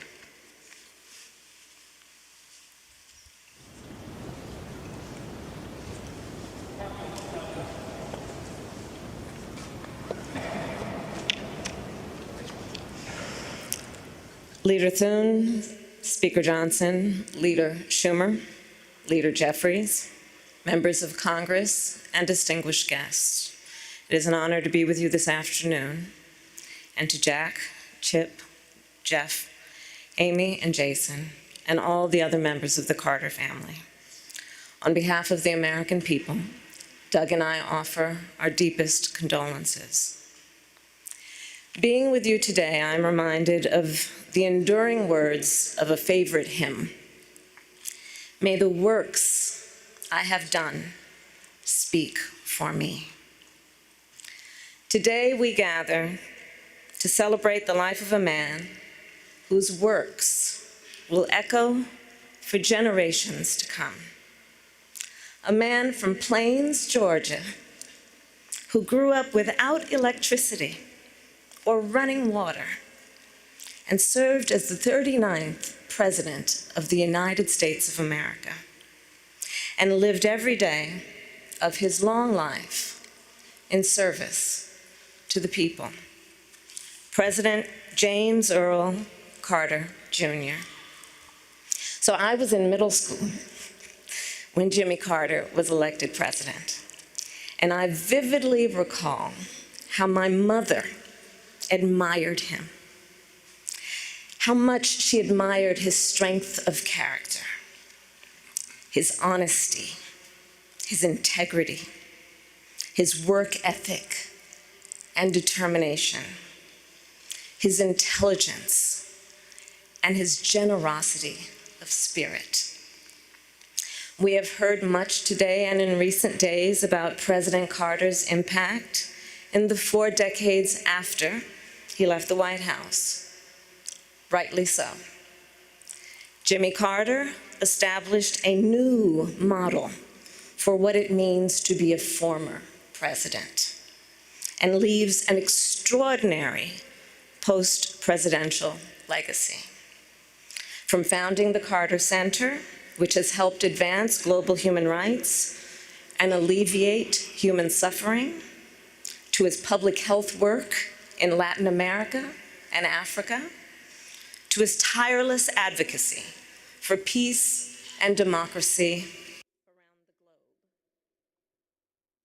around the globe. And Jimmy Carter was the President of the United States who was ahead of his time. He was the first President of the United States to have a comprehensive energy policy, including providing some of the first federal support for clean energy. He also passed over a dozen major pieces of legislation regarding environmental protection, and more than doubled the size of America's national parks, including protecting our beloved redwoods in my home state of California.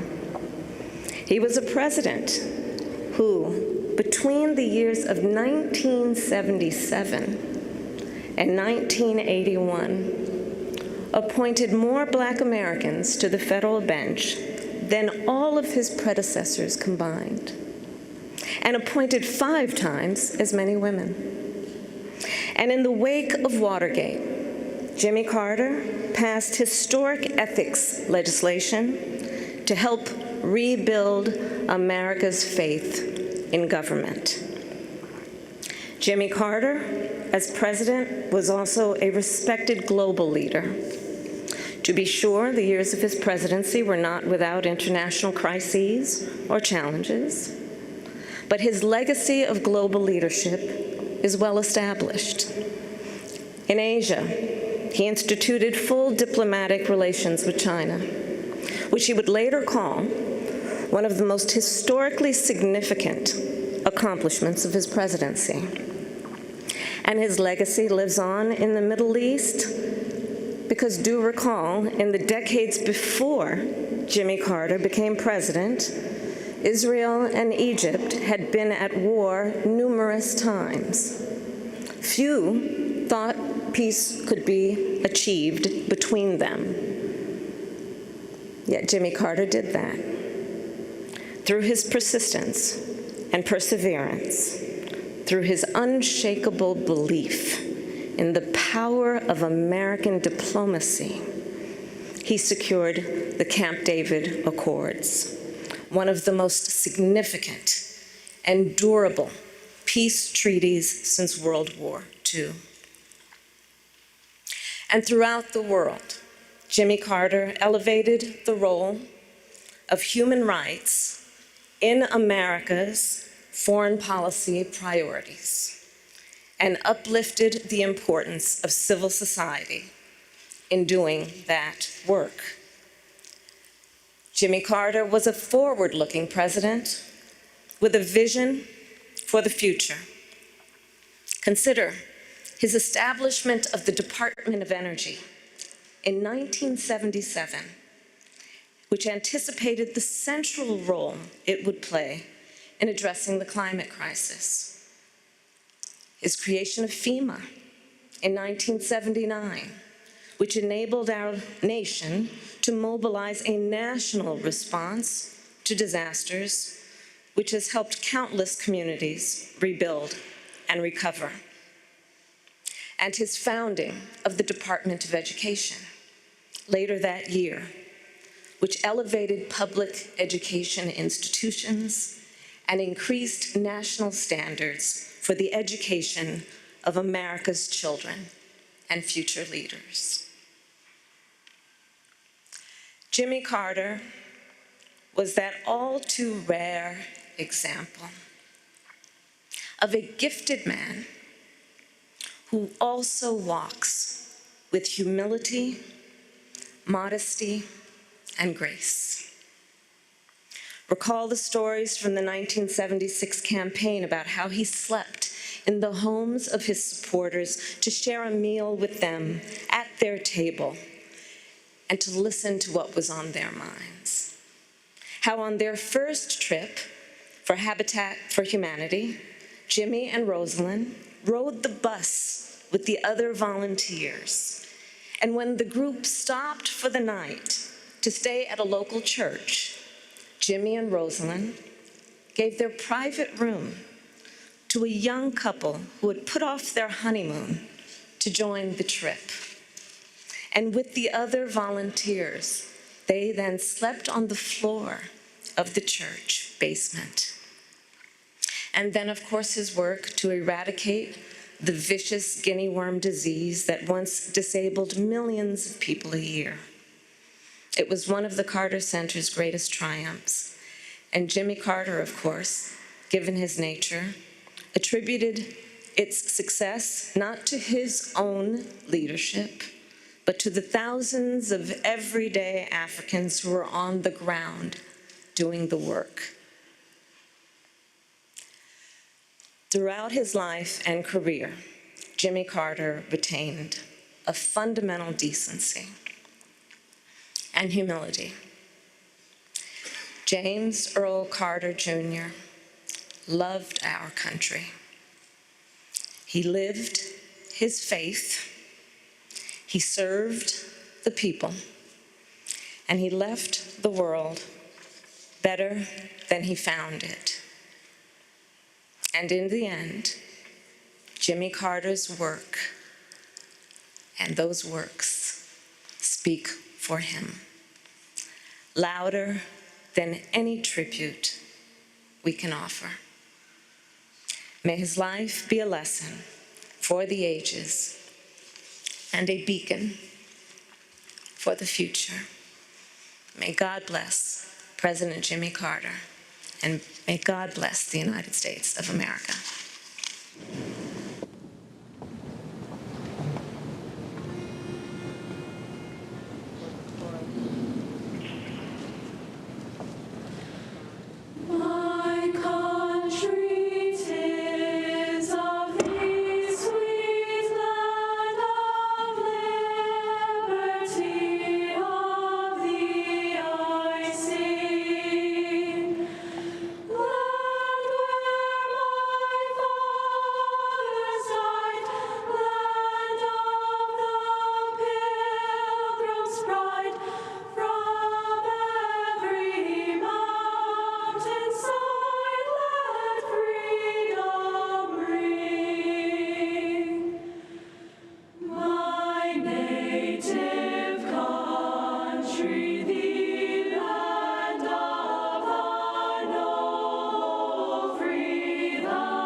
And Our Country 'Tis of Thee, a moving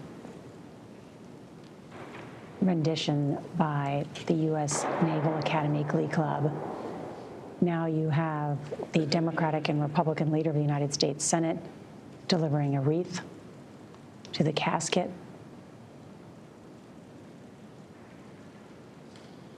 A sign of tribute and of prayer and of honor of the 39th President, Jimmy Carter. This is one of those rare occasions in Washington, a bipartisan group come to honor a former president.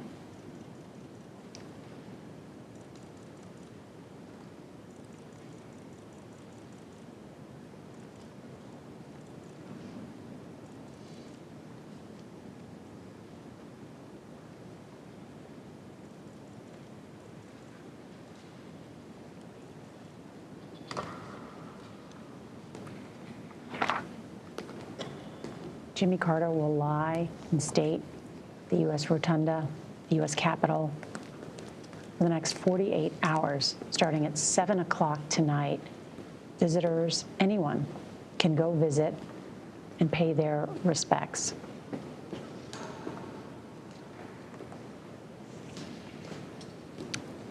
Gathered at this hour, we have witnessed members of Congress from both houses, from the United States Senate, as well as the House. There are Supreme Court members there, from the cabinet. The entire Joint Chiefs is there.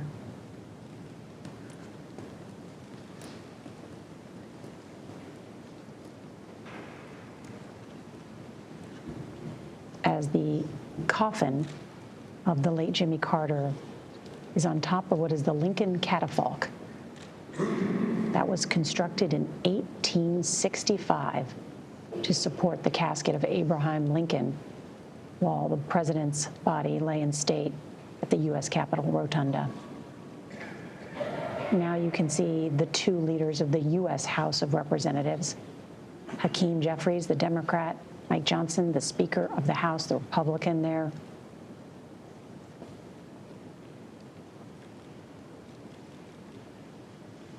And their tribute and paying respect to the former president.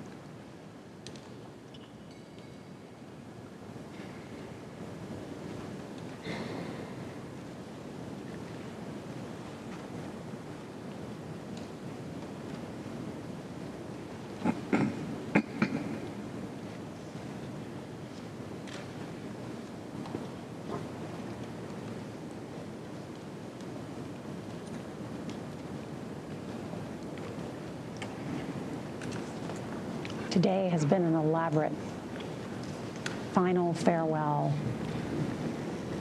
for Jimmy Carter, who always didn't love the pomp and circumstance of the White House, who at one point had banned them playing Hail to the Chief, but today it was played many times when he arrived in Washington, the U.S. Navy Memorial, and also here in the U.S. Capitol. This final and third wreath, placed by the Vice President of the United States, Kamala Harris, and her husband, Doug Emhoff.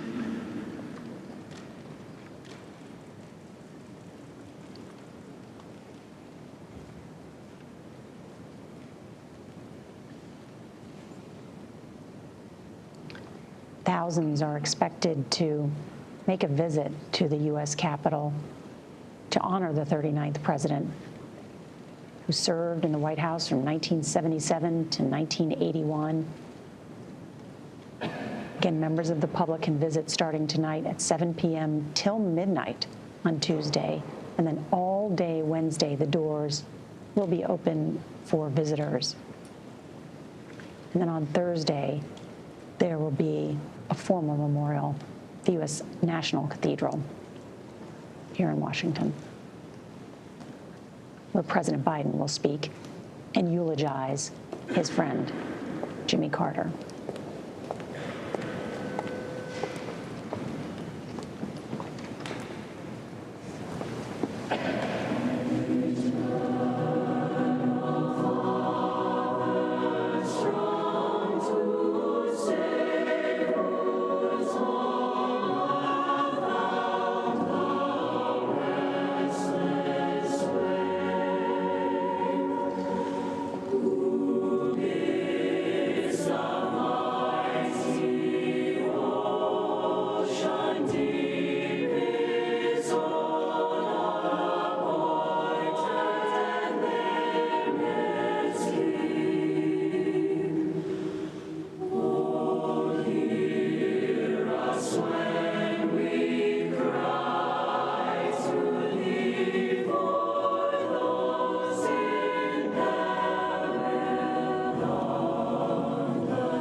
The final farewell to President Jimmy Carter continues over the next several days.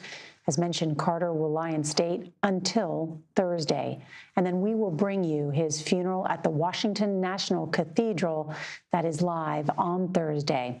Later that day, President Carter will leave D.C. for one last time, heading home to Plains for a funeral there and private burial alongside former First Lady Rosalynn Carter, his late wife of 77 years. Our coverage of the state funeral of Jimmy Carter will continue on CBS News 24/7, your local news, and we'll have a full wrap-up tonight on the CBS Evening News. This has been a CBS News special report. I'm Norah O'Donnell.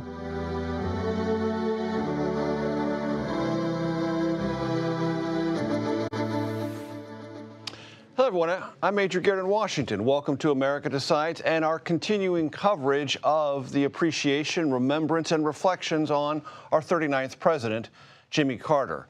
On our thanks to Norah O'Donnell, our team of correspondents, presidential biographers of Jimmy Carter's presidency, associates, even the Secret Service detail who traveled with him as former President Carter, all offering their perspectives this long afternoon as here in Washington, D.C., the process of honoring, remembering, and in a bipartisan way, assembling here in Washington to pay tribute to the 39th President of the United States. To summarize the day right now, as you can see, in the Capitol Rotunda, former President Carter is lying in state, a military guard of honor around him. His body arrived in Washington this afternoon, stopping briefly at the Navy Memorial. Why? Because former President Carter